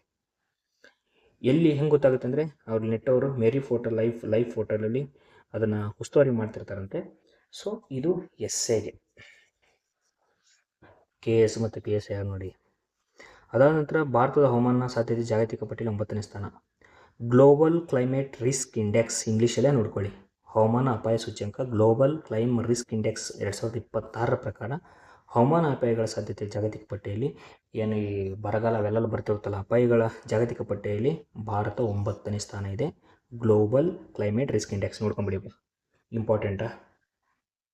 ಇವೆಲ್ಲ ಇಂಪಾರ್ಟೆಂಟ್, ಇದು ಪೇಜ್ ಇಂಪಾರ್ಟೆಂಟ್. ಕೇಂದ್ರ ಸರ್ಕಾರದಿಂದ ಪರಿಸರ ಸಂರಕ್ಷಣೆಗೆ ಜಾರಿಗೆ ತಂದ ಕಾರ್ಯಕ್ರಮಗಳು ಗ್ರೀನ್ ಇಂಡಿಯಾ 2025, ಮಿಷ್ಟಿ ಯೋಜನೆ 2020, ಇವೆಲ್ಲ ನೋಡ್ಕೊಂಬಿಡಿ. ಆಮೇಲೆ ಕರ್ನಾಟಕ ಸರ್ಕಾರ ಈ KSಗೆ ನಿಮಗೆ ಗೊತ್ತಿದೆ, ಸಾಲುಮರದ ತಿಮ್ಮಕ್ಕನವರು ಪದ್ಮಶ್ರೀ ಪ್ರಶಸ್ತಿ ಸಿಕ್ಕಿದೆ ಅವರಿಗೆ. ಆಮೇಲೆ ತುಳಸಿಗೌಡ ಇವರಿಗೆ ನಡೆದಾಡುವ ಅರಣ್ಯಕೋಶ ಅಂತ ಕರೀತಾರೆ. ಆಮೇಲೆ ವನದೇವತೆ ಅಂತಾರೆ, ವನಜ್ಞಾನ ಸಿರಿ ಎಂದೇ ಖ್ಯಾತರಾಗ್ತಾರೆ, ಪದ್ಮಶ್ರೀ ಪ್ರಶಸ್ತಿ. ಇವರೆಲ್ಲ ಕರ್ನಾಟಕದವರೇ. ಅನಂತ ಹೆಗಡೆ ಮಲೆನಾಡು ಪ್ರಾಂತ್ಯದ ವೃಕ್ಷ ಆಂದೋಲನ ಸಂಚಾಲಕರು, ಇವರೆಲ್ಲ ಪರಿಸರ ಸಂರಕ್ಷಕರು. Very important. ಚಿಪ್ಕೋ ಚಳವಳಿ ಗೊತ್ತಿದೆ, 1973. ಯಾರಪ್ಪ ಚಿಪ್ಕೋ ಚಳವಳಿ ಅವರು? ಸುಂದರಲಾಲ್ ಬೋಗಣ್ಣ, ಕಾಂಪಿಟೇಟಿವ್ ಓದರ್ ಎಲ್ರಿಗೂ ಗೊತ್ತಿರುತ್ತೆ. ಎಲ್ಲಿ, ಯಾವಾಗ? 73ರಲ್ಲಿ. ಎಲ್ಲಿ? ಉತ್ತರಾಖಂಡದ ಹಿಮಾಲಯದ ಪ್ರದೇಶದ ಚಮೋಲಿ ಮತ್ತು ಗರ್ವಾಲ ಜಿಲ್ಲೆಗಳಲ್ಲಿ. ಕ್ವಶನ್ ಆಗಿತ್ತು, PYQ ಅಂತಾರೆ ಇದಕ್ಕೆ, ಪ್ರಿವಿಯಸ್ಲಿ ಕ್ವಶನ್ ಕೇಳಿದ್ದ. ಅಲ್ಲಿ ಏನಾಗುತ್ತೆ ಅಂದರೆ ಗ್ರಾಮೀಣ ಮಹಿಳೆಯರು ಮರಗಳನ್ನು ತಪ್ಪಿಕೊಂಡು ಹೋರಾಟ ನಡೆಸ್ತಾರೆ. ನಾವು ನಿಮಗೆ ಈಗ ಎಕ್ಸಾಂಪಲ್ ಬಿಡದಿಯಲ್ಲಿ ಆಗ್ತಿದೆ ರೈತ ಹೋರಾಟ, ಅದೇ ಥರ ಅವರು ಹೋರಾಟ ನಡೆಸ್ತಾರೆ. ಆ ಟೈಮಲ್ಲಿ ಇವರು ಗೌರಾದೇವಿ, ಸ್ವದೇಶ್, ಸುಂದರಲಾಲ್ ಬೋಗಣ್ಣ, ಚಾಂಡಿ ಪ್ರಸಾದ್ ಭಟ್ ಇವರೆಲ್ಲ ಹೋಗಿ ಅದು ಸಪೋರ್ಟ್ ಮಾಡ್ತಾರೆ. ಸೊ ಅದು ಚಿಕ್ಕ ಚಳವಳಿ. ಕ್ವಶನ್ ಕೇಳ್ತಾನೆ, ಇವ್ರ ಹೆಸರುಗಳನ್ನು ಕೇಳಿದ್ದ ಒಂದು ಟೈಮ್, ಯಾವುದೋ KS ಅಲ್ಲಿ ಹೋಗಿ ಕೇಳಿದ್ದ, ಯಾರ್ಯಾರು ಈ ಚಳವಳಿಗೆ ಸಂಬಂಧಪಟ್ಟರು ಅಂತ. KA ಇಂಥದೇ ಕ್ವಶನ್ ಕೇಳ್ತೇವೆ, ನೋಡ್ಕೊಂಬಿಡಿ. ಕರ್ನಾಟಕದ ಹಕ್ಕು ಚಳವಳಿ ಆರಂಭದ ದಿನಾಂಕ 1983 ಸೆಪ್ಟೆಂಬರ್ 8. ಕರ್ನಾಟಕದಲ್ಲಿ ಇಲ್ಲಿ ಏನು 73ಕ್ಕಾಗತ್ತಲ್ಲ, ಇದನ್ನ 83ಕ್ಕಾಗತ್ತೆ. 10 ವರ್ಷ ನಂತರ ಕರ್ನಾಟಕದಲ್ಲಿ ಎಚ್ಚೆತ್ಕೊಂತಾರೆ. ಉತ್ತರ ಕನ್ನಡ ಜಿಲ್ಲೆಯ ಶಿರಸಿ ತಾಲೂಕಿನಲ್ಲಿ ಶಿವಮೊಗ್ಗ ಜಿಲ್ಲೆ ಕೆಲವು ಹಳ್ಳಿಗಳಲ್ಲಿ ಈ ಚಳವಳಿ ಆರಂಭ ಆಗುತ್ತದೆ. ನೇತೃತ್ವ ಪಾಂಡುರಂಗ ಹೆಗಡೆ, ವೆರಿ ಇಂಪಾರ್ಟೆಂಟು. ಯಾವಾಗಾಯಿತು, ಯಾರು ನೇತೃತ್ವ ವಹಿಸಿದರು, ಅದು ಇಂಪಾರ್ಟೆಂಟು. ಇದು ಆಮೇಲೆ ಸಾಲ್ಕಾಣಿಯಲ್ಲಿ ಜರುಗಿದ ಸಹ್ಯಾದ್ರಿ ದಿನ 25ನೇ ವರ್ಷ, ಅಂದರೆ ಈ 83ಕ್ಕೆ 83 ಸ್ಟಾರ್ಟ್ ಆಗಿತ್ತಲ್ಲ, ಅದು 25ನೇ ವರ್ಷದ ಆಚರಣೆ ಸಂದರ್ಭದಲ್ಲಿ ಸುಂದರಲಾಲ್ ಬಹುಗುಣ ಅವರವರು ಸೆಪ್ಟೆಂಬರ್ 8 ಸಹ್ಯಾದ್ರಿ ದಿನವಾಗಿ, ಅಂದರೆ ಪ್ರಾರಂಭ ಆಗಿತ್ತಲ್ಲ ಇದು ಹಕ್ಕ ಚಳವಳಿ, ಸುಂದರಲಾಲ್ ಬಹುಗುಣ ಅವರು ಒಂದು ಕಾರ್ಯಕ್ರಮ ಅಧ್ಯಕ್ಷತೆ ವಹಿಸ್ತಾರೆ. ಆ ಟೈಮಲ್ಲಿ ಅವ್ರು ಹೇಳ್ತಾರೆ ಸೆಪ್ಟೆಂಬರ್ 8 ಸಹ್ಯಾದ್ರಿ ದಿನವಾಗಿ ಆಚರಿಸಿ ನೀವು ಅಂತ ಹೇಳ್ತಾರೆ. ಅದಕ್ಕೆ ಕರ್ನಾಟಕ ಸರ್ಕಾರ ಸೆಪ್ಟೆಂಬರ್ 8 ಸಹ್ಯಾದ್ರಿ ದಿನವನ್ನಾಗಿ ಘೋಷಣೆ ಮಾಡಿ ಆಚರಿಸಿ ಅಂತ ಬಂದಿದೆ. ವಿಶ್ವ ಪರಿಸರ ದಿನಾಚರಣೆ ಹಿನ್ನೆಲೆ ಯಾಕೆ ವಿಶ್ವ ಪರಿಸರ ಅವತ್ತೇ ಮಾಡ್ತಾರೆ? ಸೊ 1972ರಲ್ಲಿ UNEP 1972ರಲ್ಲಿ ಜೂನ್ 5ರಿಂದ 16ರವರೆಗೆ ಮಾನವ ಪರಿಸರ ಕುರಿತಾದ ವಿಶ್ವಸಂಸ್ಥೆಯ ಸಮ್ಮೇಳನ ವಿಶ್ವಸಂಸ್ಥೆಯ ಸಾಮಾನ್ಯ ಸಭೆಯಲ್ಲಿ ಆಯೋಜಿಸಲಾಗಿತ್ತು. ಅದಕ್ಕೋಸ್ಕರ ಅಂದರೆ ಅವತ್ತು ಫಸ್ಟ್ ಟೈಮ್ 1972 ಜೂನ್ 5 ಎಲ್ಲ ಕಂಟ್ರೀಸು ಸಾಮಾನ್ಯ ಸಭೆಯಲ್ಲಿ ಎಲ್ಲ ಕಂಟ್ರೀಸು ಏನು ಸೇರ್ಕೊಂಡ್ಬಿಟ್ಟು ಹಿಂಗೆ ನಾವು ಒಂದು ಪರಿಸರ ರಕ್ಷಣೆ ಮಾಡಬೇಕು ಅಂತ ಅವತ್ತು ಒಂದು ಸಮ್ಮೇಳನ ಮಾಡ್ತು. ಅದರ ನೆನಪಿಗಾಗಿ ಇದು ಮಾಡ್ತಾರೆ. ವಲಸೆ ಮತ್ತು ಮಾನವ ಕಳ್ಳಸಾಗಣೆ ನಡುವೆ ಸಂಬಂಧ ಕಲ್ಪಿತ supreme court, very important for KAS police exams ಬರಲ್ಲ, ಮತ್ತು PSISS. ಯಾಕೆಂದರೆ ಹ್ಯೂಮನ್ ಟ್ರಾಫಿಕಿಂಗ್ ಗೊತ್ತಿಲ್ಲ. ನಿಮ್ಗೆ ಗೊತ್ತಾ, ಮಾನವ ಕಳ್ಳ ಸಾಗಾಣಿಕೆ ತವಾಗ ನ್ಯೂಸ್ ಬರುತ್ತೆ, ಅದ್ರ ಕರೆಕ್ಟು ಡೆಫಿನೇಷನ್ ನೋಡ್ಕೊಂಬಿಡಿ. ಲಾಭಕ್ಕಾಗಿ ಬಳಸಿಕೊಳ್ಳುವ ಉದ್ದೇಶದಿಂದ ಜನರನ್ನು ಬಲವಂತವಾಗಿ ವಂಚನೆ ಮೂಲಕ ಸಾಗಿಸುವುದನ್ನು ಮಾನವ ಕಳ್ಳ ಸಾಗಾಣಿಕೆ ಅಂತ ಕರೀತಿರ್ತಾರೆ. ಇದರಲ್ಲಿ ಜಾಸ್ತಿ ಮಹಿಳೆಯರನ್ನು, ಮಕ್ಕಳನ್ನು, ಎಕ್ಸಾಂಪಲ್ ಮಕ್ಕಳನ್ನು ಭಿಕ್ಷಾಟನೆಗೆ ಮಾನವ ಸಾಗಾಣಿಕೆಯಿಂದಲೇ ದುಡಿರ್ತಾರೆ. ವೇಶ್ಯಾವಟಿಕೆಗೆ ಗೊತ್ತಿರುತ್ತೆ ನಿಮಗೆ, ಮಹಿಳೆಯರ ವೇಶ್ಯಾವಟಿಕೆಗೆ ಮಾನವ ಅದೆಲ್ಲ ಟೈಪ್ ಆಫ್ ಮಾನವ ಕಳ್ಳ ಸಾಗಾಣಿಕೆಗಳು. ಆಯ್ತಾ? ಭಾರತದಲ್ಲಿ ಮಾನವ ಇದು ಕಳ್ಳ ಸಾಗಾಣಿಕೆ ಸ್ಥಿತಿ ಈ ಥರ ಯಾವ ಥರ ಇದೆ ಸ್ಥಿತಿ ಅಂದರೆ, ಯಾರು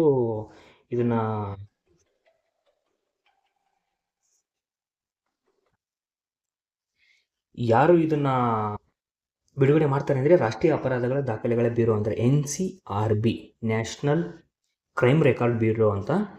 ಇವರು ದಾಖಲೆ ಬಿಡುಗಡೆ ಮಾಡಿದ್ದಾರೆ. 60 ಮಿಲಿಯನ್ ವ್ಯಕ್ತಿಗಳು. ಆಮೇಲೆ ಸಂವಿಧಾನದಲ್ಲಿ ರಾಷ್ಟ್ರೀಯ ಅಪರಾಧಗಳ ದಾಖಲೆ ಇದೇನು ಹೇಳುತ್ತೆ, 65 ಮಿಲಿಯನ್ ವ್ಯಕ್ತಿಗಳು ಆಧುನಿಕ ಗುಲಾಮಗಿರಿಯಲ್ಲಿದ್ದಾರಂತೆ. ನೋಡ್ರಪ್ಪ, ಈ ಕಾಲದಲ್ಲಿ ಕೂಡ 65 ಮಿಲಿಯನ್ ವ್ಯಕ್ತಿಗಳು ಆಧುನಿಕ ಗುಲಾಮಗಿರಿಯಲ್ಲಿದ್ದಾರಂತೆ. ಯಾರು ಹ್ಯೂಮನ್ ಟ್ರಾಫಿಕಿಂಗ್ ಎಕ್ಸಾಂಪಲ್ ಪಕ್ಕಾ ಕ್ವಶನ್ಸ್ ಬಂದೇ ಬರುತ್ತೆ ಎಕ್ಸಾಮ್ಸ್ಗೆ, SIಗೆ, KS ಮತ್ತು PSಗೆ ಅವರು ಪಕ್ಕ ಇದು ನೋಡ್ಕೊಳ್ಳಿ. ಆಮೇಲೆ ಸಂವಿಧಾನದಲ್ಲಿ 23ನೇ ವಿಧಿ 24ನೇ ವಿಧಿ ಏನು ಹೇಳ್ತೈತೆ ಅಂದರೆ, ಮಾನವ ಸಾಗಾಣಿಕೆ, ಬಲವಂತದ ದುಡಿಮೆ ಮತ್ತು ಇತರ ಎಲ್ಲ ರೀತಿಯಾದಂಥ ಬಲವಂತದ ದುಡಿಮೆಯನ್ನು ಜೀತದಲ್ಲಿ ಇಟ್ಕೊಂತಾರಲ್ಲ, ಅದೆಲ್ಲ ಕಾನೂನಡಿ ಅಪರಾಧನಪ್ಪ ಅದು. ನೆಕ್ಸ್ಟು 14 ವರ್ಷಕ್ಕಿಂತ ಕಡಿಮೆ ವಯಸ್ಸಿನ ಮಕ್ಕಳನ್ನು ಯಾವುದೇ ಕಾರ್ಖಾನೆ, ನಿಮಗೆ ಗೊತ್ತಿದೆ, ಗಣಿ ಅಥವಾ ಇತರ ಅಪಾಯಕಾರಿ ಉದ್ಯೋಗಗಳಲ್ಲಿ ನೇಮಿಸೋದು ಕಡ್ಡಾಯವಾಗಿ ನಿಷೇಧ ಮಾಡಿದ್ದಾರೆ ಸಂವಿಧಾನದಲ್ಲಿ. ಆಮೇಲೆ ಅನೈತಿಕ ಸಂಚಾರ 1957 ಈ ಕಾಯ್ದೆಗಳನ್ನು ನೋಡ್ಕೊಳ್ಳಿ. ವಾಣಿಜ್ಯಾತ್ಮಕ ಲೈಂಗಿಕ ಶೋಷಣೆಗೆ ಸಾಗಣೆ ತಡೆಗಟ್ಟುವ ಪ್ರಮುಖ ಶಾಸನ, ಅಂದರೆ ಈ ಮಹಿಳೆಯರನ್ನೆಲ್ಲ ಟ್ರಾಫಿಕಿಂಗ್ ಎಲ್ಲ ಬಳಸ್ಕೊಂಡು ಅವರಿಗೆ ಶೋಷಣೆಗೆ ಒಳಪಡಿಸ್ತಾ ಇದ್ರು. ಅದ್ರ ಮುಖಾಂತರ ಅಮೌಂಟ್ ಎಲ್ಲ ಮಾಡ್ಕೊತಾ ಇದ್ರಲ್ಲ, ನಿಮಗೆಲ್ಲ ತಿಳಿದಿದೆ ಅದು ಕೂಡ ತಪ್ಪು ಕಾನೂನು ಪ್ರಕಾರ.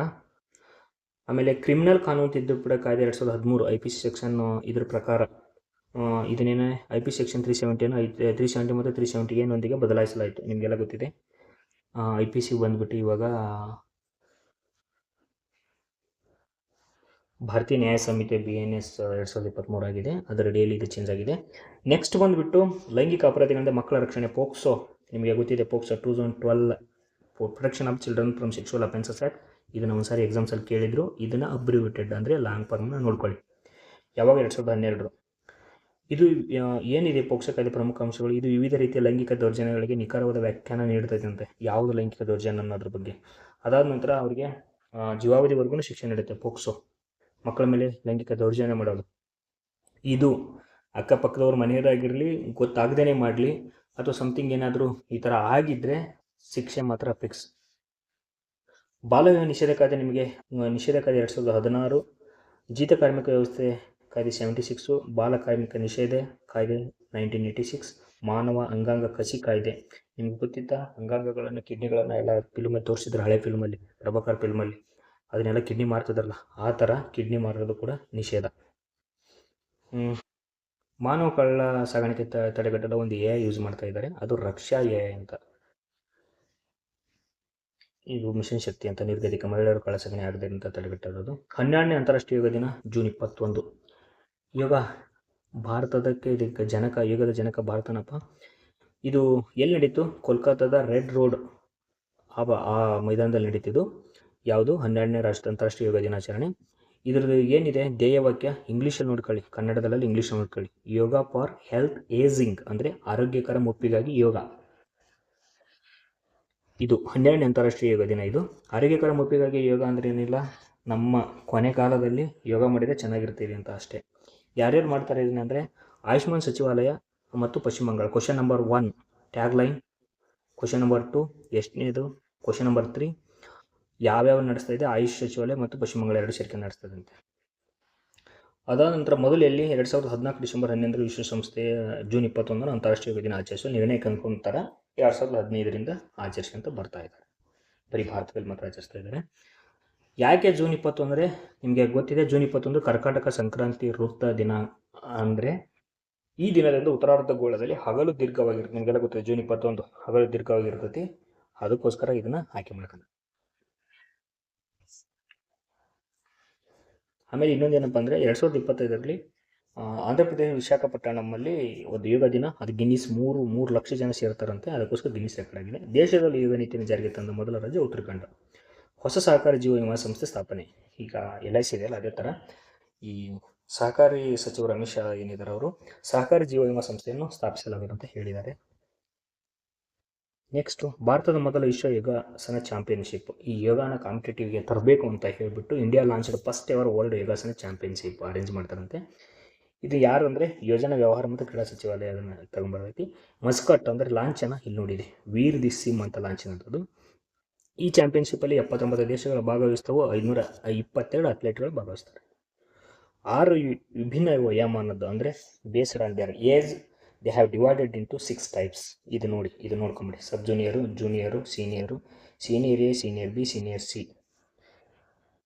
6 ವಿಭಾಗ ಅಂತ ನೋಡ್ಕೊಳ್ರಪ್ಪ, ಎಕ್ಸಾಮಿಗೆ ಸಾಕು. ನೆಕ್ಸ್ಟ್ ಬಂದುಬಿಟ್ಟು ಭಾರತ ಅತಿ ಹೆಚ್ಚು ಪದಕಗಳನ್ನು, ಇನ್ವೆನ್ಷನ್ ಭಾರತನೆಲ್ಲ ಅದಕ್ಕೆ ಮತ್ತು ಭಾರತದಲ್ಲಿ ಭಾಗವಹಿಸಿದ್ದಾರೆ. 102 ಚಿನ್ನ ಪಡ್ಕೊಂಡಿದೆ, ಟೋಟಲ್ 114. ಜಪಾನ್ 3 ಚಿನ್ನ, 3 ಬೆಳ್ಳಿ, 5 ಕಂಚು, 11. ಟೋಟಲ್ ನೇಪಾಳ ಅತಿ ಹೆಚ್ಚು ಪದಕಗಳನ್ನು ಪಡೆದದ್ದು. ಕ್ವಶನ್ ಮಾಡ್ಕೊಳ್ಳಿ, ಭಾರತ ಬಿಟ್ಟರೆ ಅತಿ ಹೆಚ್ಚು ಪದಕ ಪಡೆದದ್ದು ನೇಪಾಳ. ಬಟ್ ರ್ಯಾಂಕಲ್ಲಿ ಎಷ್ಟು? 1, 2, 3, 4, 5ನೇಕಿದೆ. ಯಾಕೆ ಅಂದರೆ ಚಿನ್ನದ ಮೇಲೆ ರ್ಯಾಂಕ್ ಡಿಸೈಡ್ ಆಗುತ್ತೆ. Whether it may be Olympics ಆಗಿರಲಿ, ಕಾಮನ್ವೆಲ್ತ್ ಆಗಿರಲಿ, ಏಷ್ಯನ್ ಕ್ರೀಡೆ ಆಗಿರಲಿ, ಚಿನ್ನ ಯಾರು ಜಾಸ್ತಿ ತಗೊತಾರೆ ಅದ್ರ ಮೇಲೆ ರ್ಯಾಂಕ್ ಡಿಸೈಡ್ ಆಗುತ್ತೆ. ಅರ್ಥ ಆಯ್ತಾ? ಅದಕ್ಕೆ ಚಿನ್ನ 1 ತಗೊಂಡಿದೆ, 52.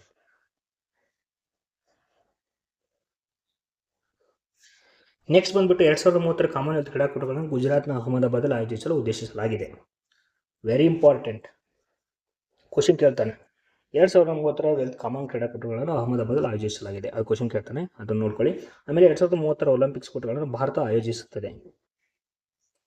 ಒಲಿಂಪಿಕ್ ಕ್ರೀಡಾಕೂಟಗಳನ್ನು ಭಾರತ 2036 ಆಯೋಜನೆ ಮಾಡ್ತದಂತೆ. 2028 ಲಾಸ್ ಏಂಜಲೀಸಲ್ಲಿ, ಆಮೇಲೆ 2032 ಆಸ್ಟ್ರೇಲಿಯಾದ ಬ್ರಿಸ್ಟಲಲ್ಲಿ.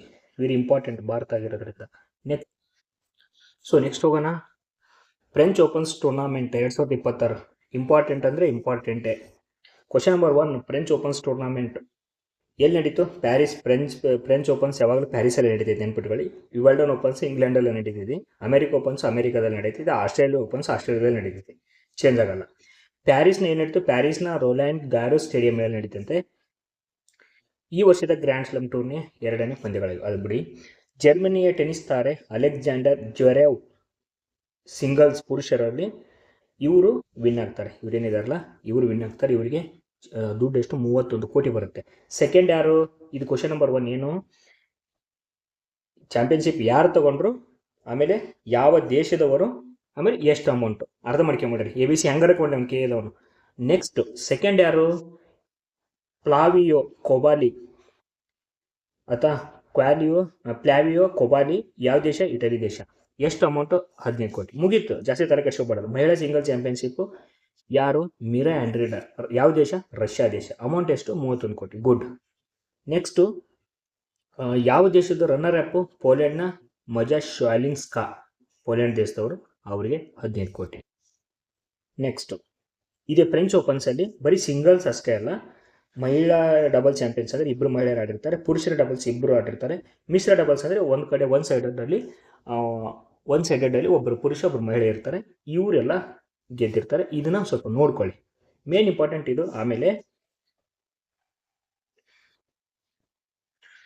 ವೆರಿ ಇಂಪಾರ್ಟೆಂಟ್ ಅಂದರೆ ಇದು ಗ್ರ್ಯಾಂಡ್ ಸ್ಲಾಮ್ ಟೂರ್ನಮೆಂಟ್ಗಳು ಯಾವಾಗ ನಡೀತಿರ್ತದೆ ಅಂದರೆ, ಇವಾಗ ಫಸ್ಟು ವರ್ಷದ ಜನವರಿ ಟು ಡಿಸೆಂಬರ್ ತಗೊಂಡ್ರೆ ನೀನು, ಆಸ್ಟ್ರೇಲಿಯಾ ಫಸ್ಟ್ ನಡೆಯುತ್ತೆ, ಫ್ರೆಂಚ್ ಓಪನ್ಸು ಸೆಕೆಂಡ್ ನಡೆಯುತ್ತೆ, ವಿಂಬಲ್ಡನ್ಸ್ ಥರ್ಡ್ ನಡೆಯುತ್ತೆ, 4 ಬೇಸ್ಡ್ ಆನ್ ದ ಆರ್ಡರ್. ಯಾವ ಬೇಸ್ಡ್ ಆನ್ ದಿ ಹೆಂಗೆ ನಡೀತೈತೆ ಅನ್ನೋದ್ರ ಮೇಲೆ. ಇನ್ನು ಒಂದು ಅತ್ಯಂತ ಹಳೇದು ಯಾವುದು? ವಿಂಬಲ್ಡನ್ ಇಂಗ್ಲೆಂಡ್ದು ಫಸ್ಟ್ ಒನ್ 77. ಸೆಕೆಂಡು ನ್ಯೂಯಾರ್ಕ್ US, third French, 4th Australia. ಅರ್ಥ ಆಯ್ತಾ? ಇದನ್ನ ನೋಡ್ಕೊಳ್ಳಿ. ಈ ಕ್ವಶನ್ ಆಗಿರೋದೇ ನಾನು ಹೇಳ್ತಾ ಇರೋದು, ಇಂಪಾರ್ಟೆಂಟ್. ಬಯೋಟಾಕೆ ಮುಂದೆ ಹೋಗಿ. ಆಮೇಲೆ ಕೇಳ್ತಾನೆ, ಆಸ್ಟ್ರೇಲಿಯಾ ಓಪನ್ಸ್ ನಡೀತಲ್ಲ, ಅದು ಯಾವ ಟೈಪ್ ಆಫ್ ಕೋರ್ಟು? ಆ ಮೈದಾನ ಯಾವ ಟೈಪ್ ಆಫ್ ಕೋರ್ಟು ಅಂದರೆ ಹಾರ್ಡ್ ಕೋರ್ಟು ಇದು ಆಸ್ಟ್ರೇಲಿಯಾದ್ದು. ಈಗ ಫ್ರೆಂಚು ಹೀಗೆ ಕ್ಲೇ ಕೋರ್ಟು, ಗ್ರಾಸ್ ಕೋರ್ಟು, ಹುಲ್ಲಿಂದು ಹಾರ್ಡ್ ಕೋರ್ಟು. 2 ಹಾರ್ಡ್ ಕೋರ್ಟ್ ಇದೆ ಆಸ್ಟ್ರೇಲಿಯಾ US. 2 ಹಾರ್ಡ್ ಕೋರ್ಟ್ ಇದೆ, ಒಂದು ಫ್ರೆಂಚು ಕ್ಲೇ ಕೋರ್ಟು, ಒಂದು ಗ್ರಾಸ್ ಕೋರ್ಟ್. ನೀವು ಹಾರ್ಡ್ ಕೋರ್ಟ್ ನೆನಪು ಹಾಡ್ಬಿಡಿ. ಏನು ನೆನ್ಪಿಟ್ಕೊಳ್ಳಿ ಅಂದರೆ French clay court, Wimbledon England grass. ಇಂಗ್ಲೆಂಡಲ್ಲಿ ಹುಲ್ ಜಾಸ್ತಿ ಇದೆ, ಗ್ರಾಸ್ ಅಂತಾರೆ. ಇಂಗ್ಲೆಂಡಲ್ಲಿ ಹುಲ್ ಜಾಸ್ತಿ ಇದೆ, ಗ್ರಾಸ್ ಕೋರ್ಟ್ ಅಂತ ನೆನ್ಪಿಟ್ಕೊಳ್ಳಿ. ಇವೇ ನಮಗೆ ಎಕ್ಸಾಮ್ಸಲ್ಲಿ ಹೆಲ್ಪ್ ಆಗೋದು, ಈ ಥರ ನೆನ್ಪಿಟ್ಕೊಂಡ್ರೆ. ಫ್ರೆಂಚು ಕ್ಲೇ ಕೋರ್ಟು, ಇವಾಗ ಫ್ರೆಂಚ್ ಕ್ಲೇ ಕೋರ್ಟು. ಅದಾದ ನಂತರ ಅತಿ ಹೆಚ್ಚು ಯಾರು ಗೆದ್ದಿದ್ದಾರಪ್ಪ ಅಂದರೆ, ಗ್ರ್ಯಾಂಡ್ ಸ್ಲಾಮ್ ಟೂರ್ನಿಯಲ್ಲಿ ಅತಿ ಹೆಚ್ಚು ಚಾಂಪಿಯನ್ಶಿಪ್ ಪಡೆದವರು ನೊವಾಕ್, ಪುರುಷರ ವಿಭಾಗದಲ್ಲಿ ನೊವಾಕ್ ಜೋಕೋವಿಕ್ ಅಂತ. ಅತಿ ಹೆಚ್ಚು ಇವರು ಓಪನರಲ್ಲಿ ಗೆದ್ದಿದ್ದಾರೆ, ಪ್ರಶಸ್ತಿ ಪಡೆದವರು. ಆಮೇಲೆ ಮಹಿಳೆಯರಲ್ಲಿ ಮಾರ್ಗರೆಟ್ ಕೋರ್ಟ್ ಅಂತ 24 ಬಾರಿ ಪ್ರಶಸ್ತಿಯನ್ನು ಪಡೆದಿದ್ದಾರೆ. ಸೊ ನೆಕ್ಸ್ಟ್ ಹೋಗೋಣ. ನೀತಿ ಆಯೋಗದ 11ನೇ ಆಡಳಿತ ಮಂಡಳಿ ಸಭೆ ನವದೆಹಲಿ. ನಿಮಗೆ ಗೊತ್ತಿದೆ, for the first time NITI Aayog. ಇದಂದ್ರೆ current affairs is nothing but Prajavani paper ಅಪ್ಪ. ಡೈಲಿ ಪ್ರಜಾವಾಣಿ ಪೇಪರ್ ಓದಿದ್ರೆ ಇದನ್ನು ಓದೋ ಅವಶ್ಯಕತೆ ಇರಲಿಲ್ಲ, ಅಷ್ಟೊಂದು ಕಾನ್ಫಿಡೆಂಟ್ ಆಗಿ ನಾವು ಪೇಪರ್ ಓದಿದ್ರೆ. ಸೊ ಮೊನ್ನೆ ರೀಸೆಂಟ್ ಆಗಿ ಪೇಪರ್ ಓದ್ಬೇಕಾದ್ರೆ ನೋಡಿದ್ವಿ. ಇದ್ರ ದಯವಿಟ್ಟು ನೋಡ್ಕೊಳ್ಳಿ. ನೀತಿ ಆಯೋಗದ for the first time all the chief minister from the India, they have involved in this meeting. They attended this meeting. ಧ್ಯೇಯವಾಕ್ಯ ವಿಕಸಿತ ಭಾರತಕ್ಕಾಗಿ ಸಮಗ್ರ ಮಾನವ ಅಭಿವೃದ್ಧಿ 2047. ಇದ್ರ ಧ್ಯೇಯವಾಕ್ಯ 2047 ಅಭಿವೃದ್ಧಿ ಹೊಂದಿದ ದೇಶವನ್ನು ಮಾಡಬೇಕು ಅನ್ನೋದು ಭಾರತದ ಪ್ರಧಾನಮಂತ್ರಿ ಮೋದಿಯವರ ಕನಸು. ಅದೇ ಇದರದ್ದು ಇದು ಧ್ಯೇಯವಾಕ್ಯವಾಗಿತ್ತು. 28 ರಾಜ್ಯಗಳ ಮುಖ್ಯಮಂತ್ರಿಗಳು ಎಲ್ಲರೂ ಭಾಗವಹಿಸಿದ್ದು. ನಮ್ಮ ಕರ್ನಾಟಕದ ನೂತನ ಮುಖ್ಯಮಂತ್ರಿ DK ಶಿವಕುಮಾರ್ ಅವರು ಕೂಡ ಅಲ್ಲಿ ಭಾಗವಹಿಸಿದ್ರಂತೆ. ನೀತಿ ಆಯೋಗದ ಆಡಳಿತ ಮಂಡಳಿ. ನೀತಿ ಆಯೋಗದ ಅಧ್ಯಕ್ಷರು ಯಾರಿರ್ತಾರಪ್ಪ? ನೀತಿ ಆಯೋಗ ಯಾವಾಗಲೂ ಅಧ್ಯಕ್ಷರು ಪ್ರಧಾನಮಂತ್ರಿಗಳೇ ಆಗಿರ್ತಾರೆ. ಇವರು ಅರ್ಥ ಆಯ್ತಾ? ಇದು ಏನು ಇಂಪಾರ್ಟೆಂಟ್ ಅಲ್ಲ, ಈ ಸಭೆಗಳನ್ನು ನಡೆಸಿರೋದು. ಆಮೇಲೆ ಇಲ್ಲಿ 4 ಪ್ರಮುಖ ಸ್ತಂಭಗಳ ಸುತ್ತ ಆಧಾರಿತ, ಅಂದರೆ ಒಂದು ಮೇನ್ ಈ 4 ಸ್ತಂಭಗಳನ್ನು ಅಂತ ಅನ್ಕೊಂಡು ಅದನ್ನ ಏನು ಅಭಿವೃದ್ಧಿ ಮಾಡಬೇಕು ಅನ್ನೋದ್ರ ಬಗ್ಗೆ ಡಿಸ್ಕಷನ್ ಆಯಿತು. ಮೂಲಭೂತ ಮಾನವ ಸ್ಕಿಲ್ ಡೆವಲಪ್ಮೆಂಟ್ ಮಾಡಬೇಕು, ಅಂದರೆ ಬೇಸಿಕ್ಸ್ ಆಗಿ ಅವರಿಗೆ ಬಂಡವಾಳ ಹೂಡಿ ಸ್ಕಿಲ್ ಡೆವಲಪ್ಮೆಂಟ್ ಮಾಡಿಸ್ಬೇಕು. ಆಮೇಲೆ ಜಾಸ್ತಿ ಉದ್ಯೋಗ ಸೃಷ್ಟಿ ಮಾಡಬೇಕು. ಅದಂತರ ಎಂಟರ್ಪ್ರಿನರ್ಶಿಪ್ ಅಂದರೆ ಉದ್ಯಮಶೀಲತೆ, ವಿಕೇಂದ್ರೀಕೃತ ಬೆಳವಣಿಗೆ ಮಾಡಬೇಕು. ಅವ್ರ ಆರೋಗ್ಯ ಚೆನ್ನಾಗಿ ನೋಡ್ಕೋಬೇಕು, ಎಲ್ರಿಗೂ ಸಮಾನತೆ ಘನತೆ ಕೊಡಬೇಕು. ಇದರ ಮೇಲೆ ಡಿಸ್ಕಷನ್ ಆಯಿತು. ಇಷ್ಟೇ ಕ್ವಶನ್ ಆಗೋದು. ಆಮೇಲೆ ನೀತಿ ಆಯೋಗ ನಿಮ್ಗೆ ಗೊತ್ತಿದೆ, ನೀತಿ ಆಯೋಗ 2015 ಜನವರಿ 1ರಿಂದ ಸ್ಟಾರ್ಟ್ ಆಗುತ್ತೆ. ಪದನಾಮಿತಿ ಅಧ್ಯಕ್ಷರು ಯಾವಾಗಲೂ ಪ್ರಧಾನಮಂತ್ರಿಗಳಾಗಿರ್ತಾರೆ. ಕೇಂದ್ರ ಕಚೇರಿ ನವದೆಹಲಿ, ಸಚಿವಾಲಯ ಯೋಜನಾ ಸಚಿವಾಲಯ. ಇವಾಗ ಪ್ರಸ್ತುತ ಉಪಾಧ್ಯಕ್ಷರು ಡಾಕ್ಟರ್ ಅಶೋಕ್ ಕುಮಾರ್ ಲಹಾರಿ. ಇದನ್ನ ಕ್ವಶನ್ ಕೇಳ್ತಾನೆ. ಇದು ನಿಮ್ಗೆ ಗೊತ್ತಿದಲ್ಲ, ಯೋಜನಾ ಆಯೋಗ ಜವಾಹರ್ಲಾಲ್ ನೆಹರು ಸ್ಟಾರ್ಟ್ ಮಾಡಿ, ಅದ್ರ ಬದಲಿಗೆ ನೀತಿ ಆಯೋಗ ಸ್ಟಾರ್ಟ್ ಆಗುತ್ತೆ.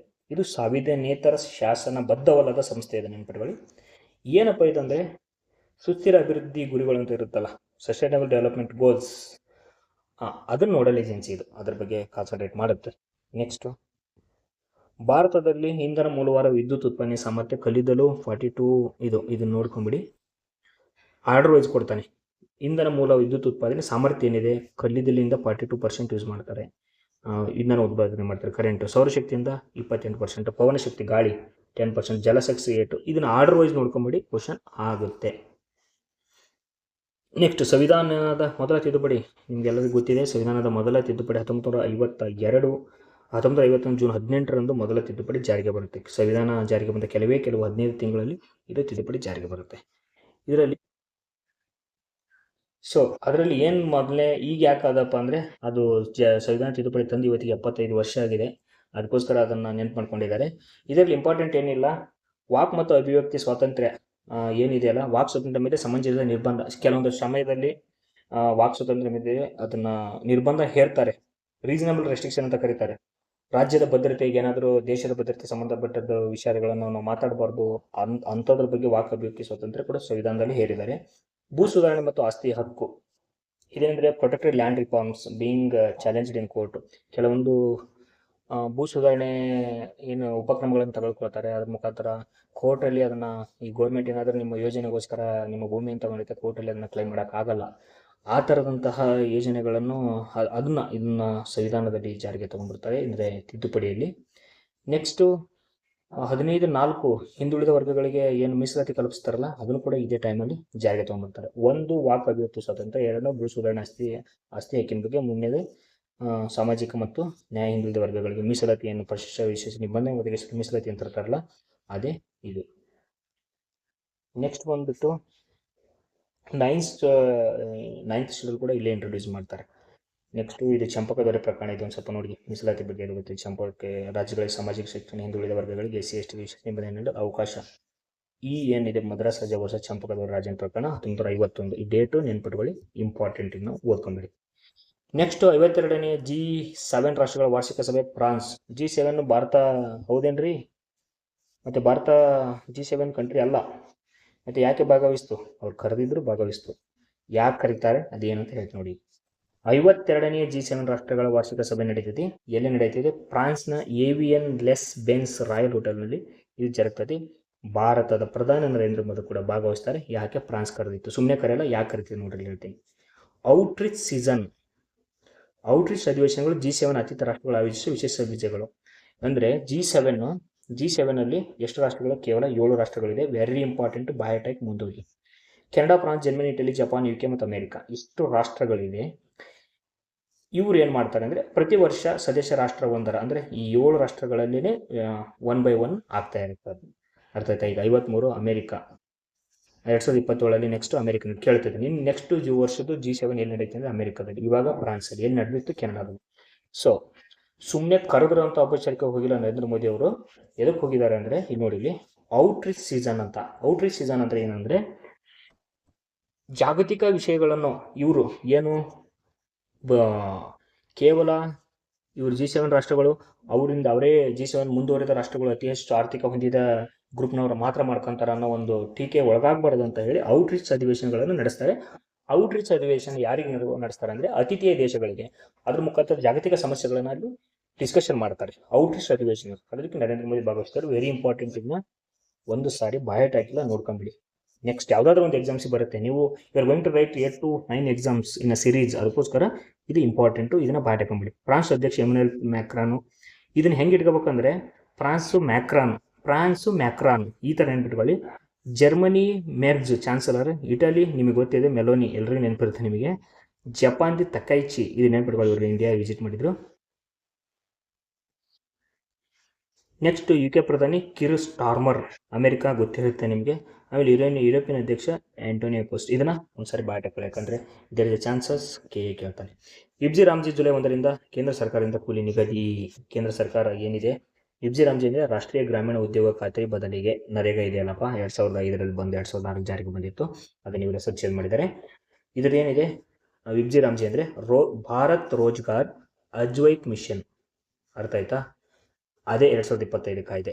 ಇದನ್ನು ಜಾರಿಗೆ ತೊಗೊಂಬರ್ತಾರೆ ಆಂಧ್ರ ಪ್ರದೇಶದಲ್ಲಿ. ಶಿವರಾಜ್ ಸಿಂಗ್ ಚೌಹಾಣ್, ಯಾರು ಇವರು ಕೃಷಿ ಸಚಿವರು, ಆಂಧ್ರ CM ಯಾರಪ್ಪ, ಚಂದ್ರಬಾಬು ನಾಯ್ಡು, ಇವರು ಚಾಲನೆ ನೀಡ್ತಾರಂತೆ.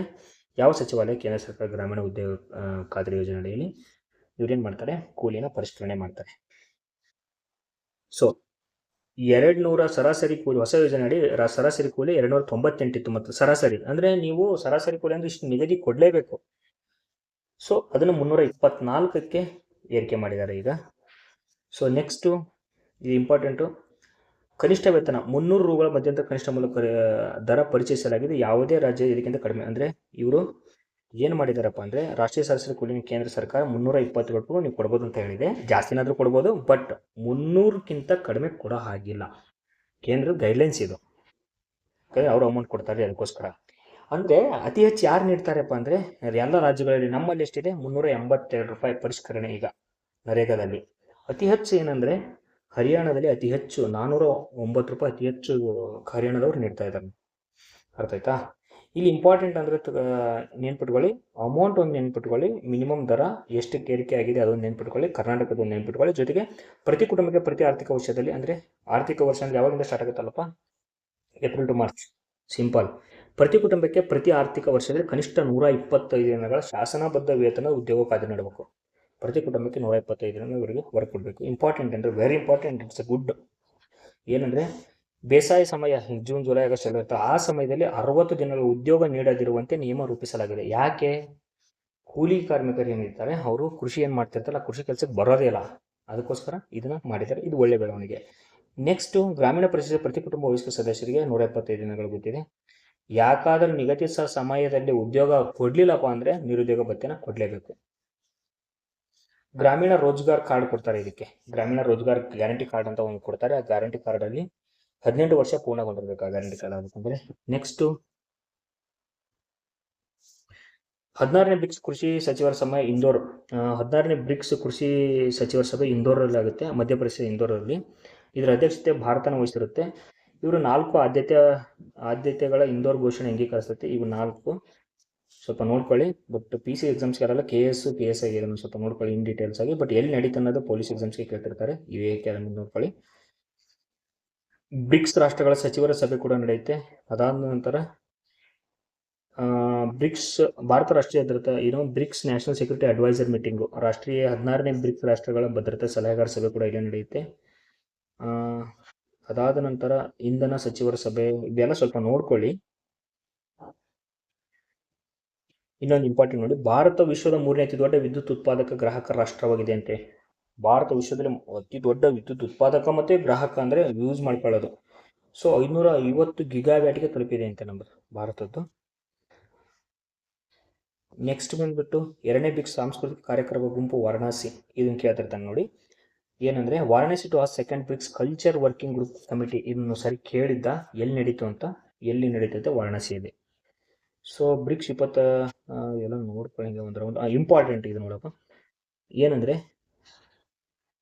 ಬ್ರಿಕ್ಸ್ 20 ಅಪಾಯ ಕಡಿತ ಕಾರ್ಯಕ್ರಮ ಗುಂಪು. ಇದು ಒಂದು ಬ್ರಿಕ್ಸ್ ಏನು ದೇಶಗಳಿದಾವಲ್ಲ ಅವೆಲ್ಲ ಸೇರ್ಕೊಂಡ್ಬಿಟ್ಟು, ನಿಮ್ಗೆ ಏನಾದರೂ ಅಪಾಯ ಅಂದರೆ ಚಂಡಮಾರುತ, ಬಿರುಗಾಳಿ, ಹೀಟ್ ವೇವ್ಸ್ ಏನಾದರೂ ಬಂದಾಗ ನಾವೆಲ್ಲರೂ ಸೇರ್ಕೊಂಡು ಒಬ್ರಿಗೊಬ್ರು ಹೆಲ್ಪ್ ಮಾಡಬೇಕು ಅಂತ ಸ್ಟಾರ್ಟ್ ಮಾಡ್ಕೊಂತಾರೆ. ಅದೇ ರೀತಿ ಅದಕ್ಕಾಗಿ ಸಪ್ರೇಟಾಗಿ ಒಂದು ಭಾರತದಲ್ಲಿ ಒಂದು ವಿಂಗ್ ಇದೆ, ಯಾವುದದು national disaster management authority, NDMA. ಇದರ ಅಧ್ಯಕ್ಷ ಪ್ರಧಾನಮಂತ್ರಿಗಳು. ವಿಪತ್ತು ನಿರ್ವಹಿಸುವ ದೇಶದ ಅತ್ಯುನ್ನತ ಸಂಸ್ಥೆ ಇದೆ NDMA. ಏನಾದರೂ ಒಂದು ಬಂತು ಅಂದರೆ NDRFನವರೆಲ್ಲ ಬರ್ತಿರ್ತಾರಲ್ಲಪ್ಪ, ಇದರ ಅಡಿಯಲ್ಲಿ ಅವ್ರು ವರ್ಕ್ ಮಾಡ್ತಾರೆ. ಸಂಸ್ಥೆಯ ಸ್ಥಾಪನೆ 2005 ಡಿಸೆಂಬರ್ 23 ಇಂದೋರ್, ಆಯ್ತಾ. ರಾಷ್ಟ್ರೀಯ ವಿಪತ್ತು ನಿರ್ವಹಣಾ ಸಂಸ್ಥೆ NIDM ಶಾಸನಬದ್ಧ ಸಂಸ್ಥೆ. ಭಾರತ ನೈಸರ್ಗಿಕ ವಿಕೋಪಗಳನ್ನು ನಿರ್ವಹಿಸಿ ತರಬೇತಿ ಮತ್ತು ಸಾಮರ್ಥ್ಯ ಅಭಿವೃದ್ಧಿ ಕಾರ್ಯಕ್ರಮ ನಡೆಸುತ್ತೆ. ಅಧ್ಯಕ್ಷ ಕೇಂದ್ರ ಗೃಹ ಸಚಿವರಾಗಿರ್ತಾರೆ, ನೆನಪಿರಲಿ.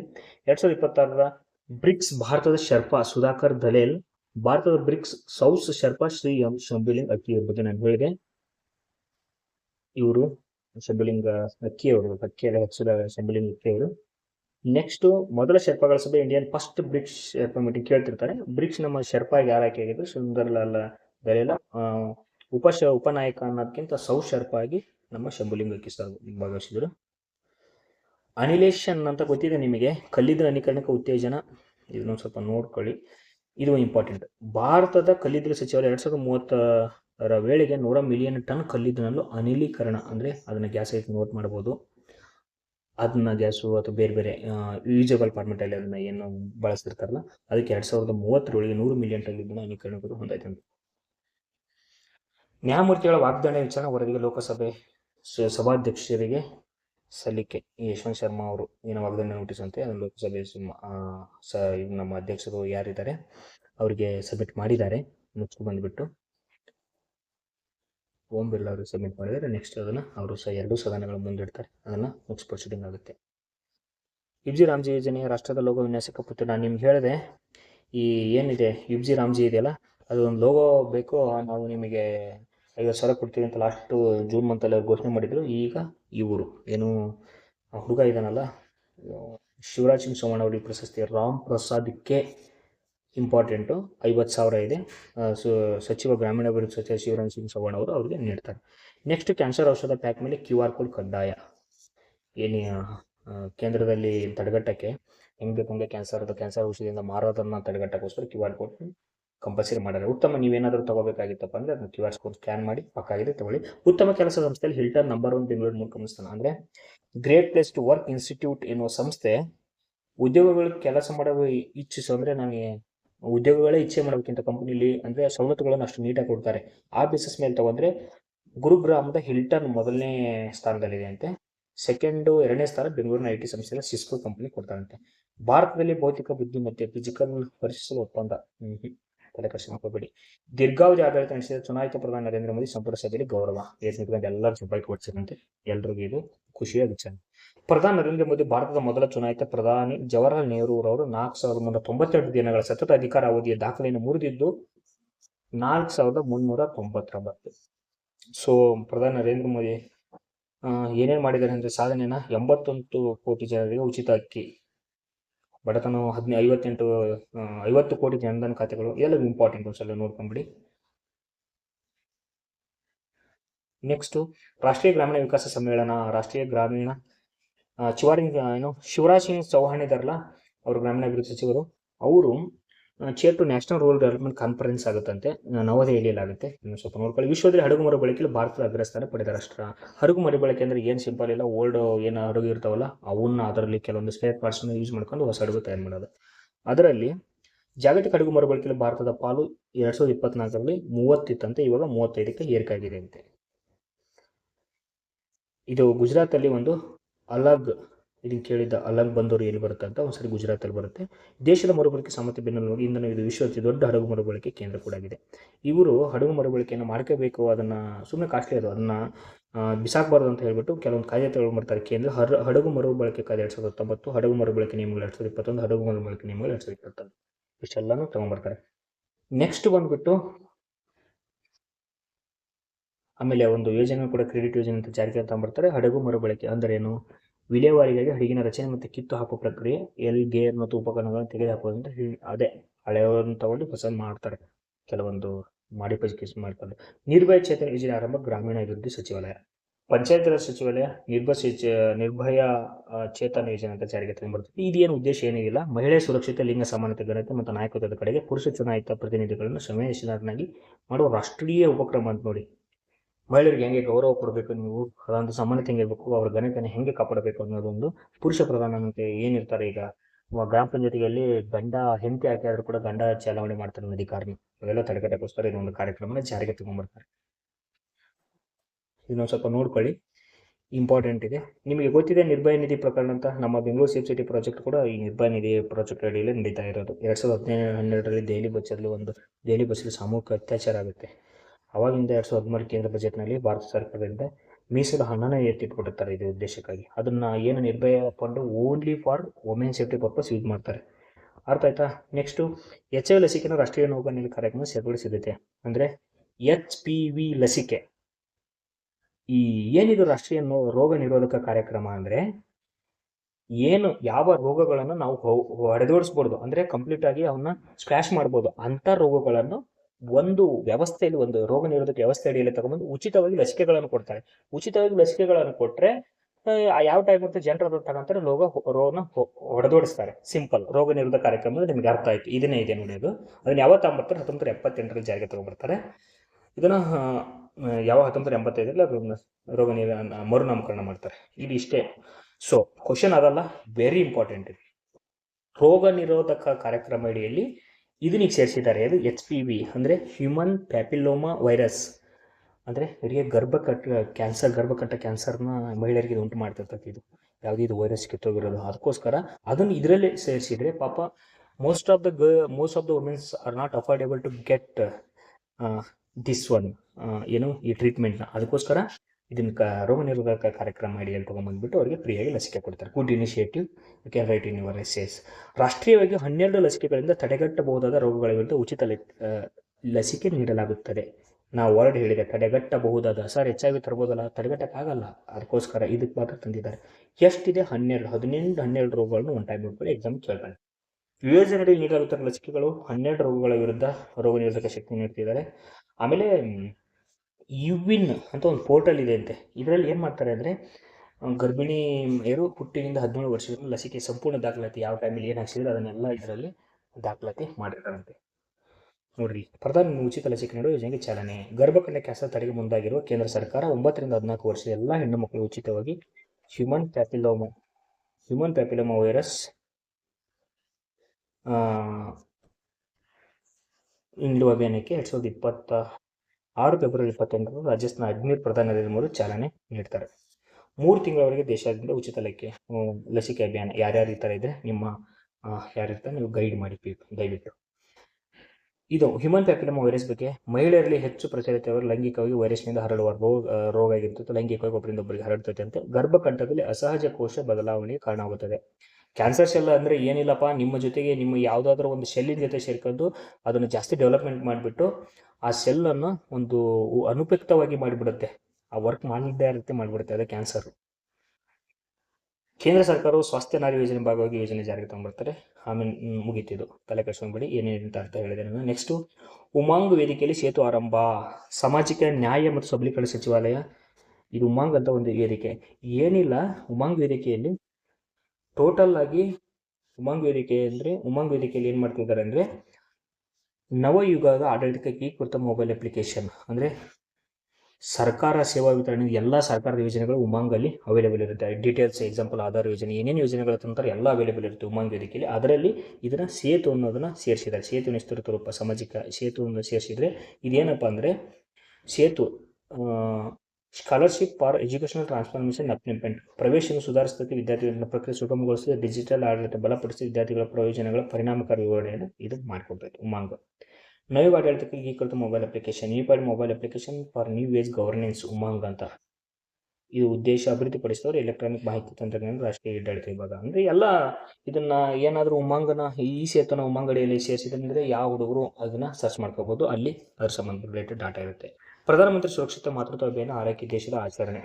ಪ್ರಧಾನಮಂತ್ರಿ ಸುರಕ್ಷಿತ ಮಾತೃತ್ವ ಅಭಿಯಾನ 10 ವರ್ಷಗಳ ಆರೈಕೆ ದೇಶ ಸ್ಮರಿಸಲು ಅದೇನು ಜಾರಿಗೆ 2016ರಲ್ಲಿ ಅದನ್ನು ಆರಂಭಿಸಿದವರು ಯಾರಂತ ನೋಡ್ಕೊಳ್ಳಿ, ಯಾವಾಗ ಅಂತ ನೋಡ್ಕೊಳ್ಳಿ.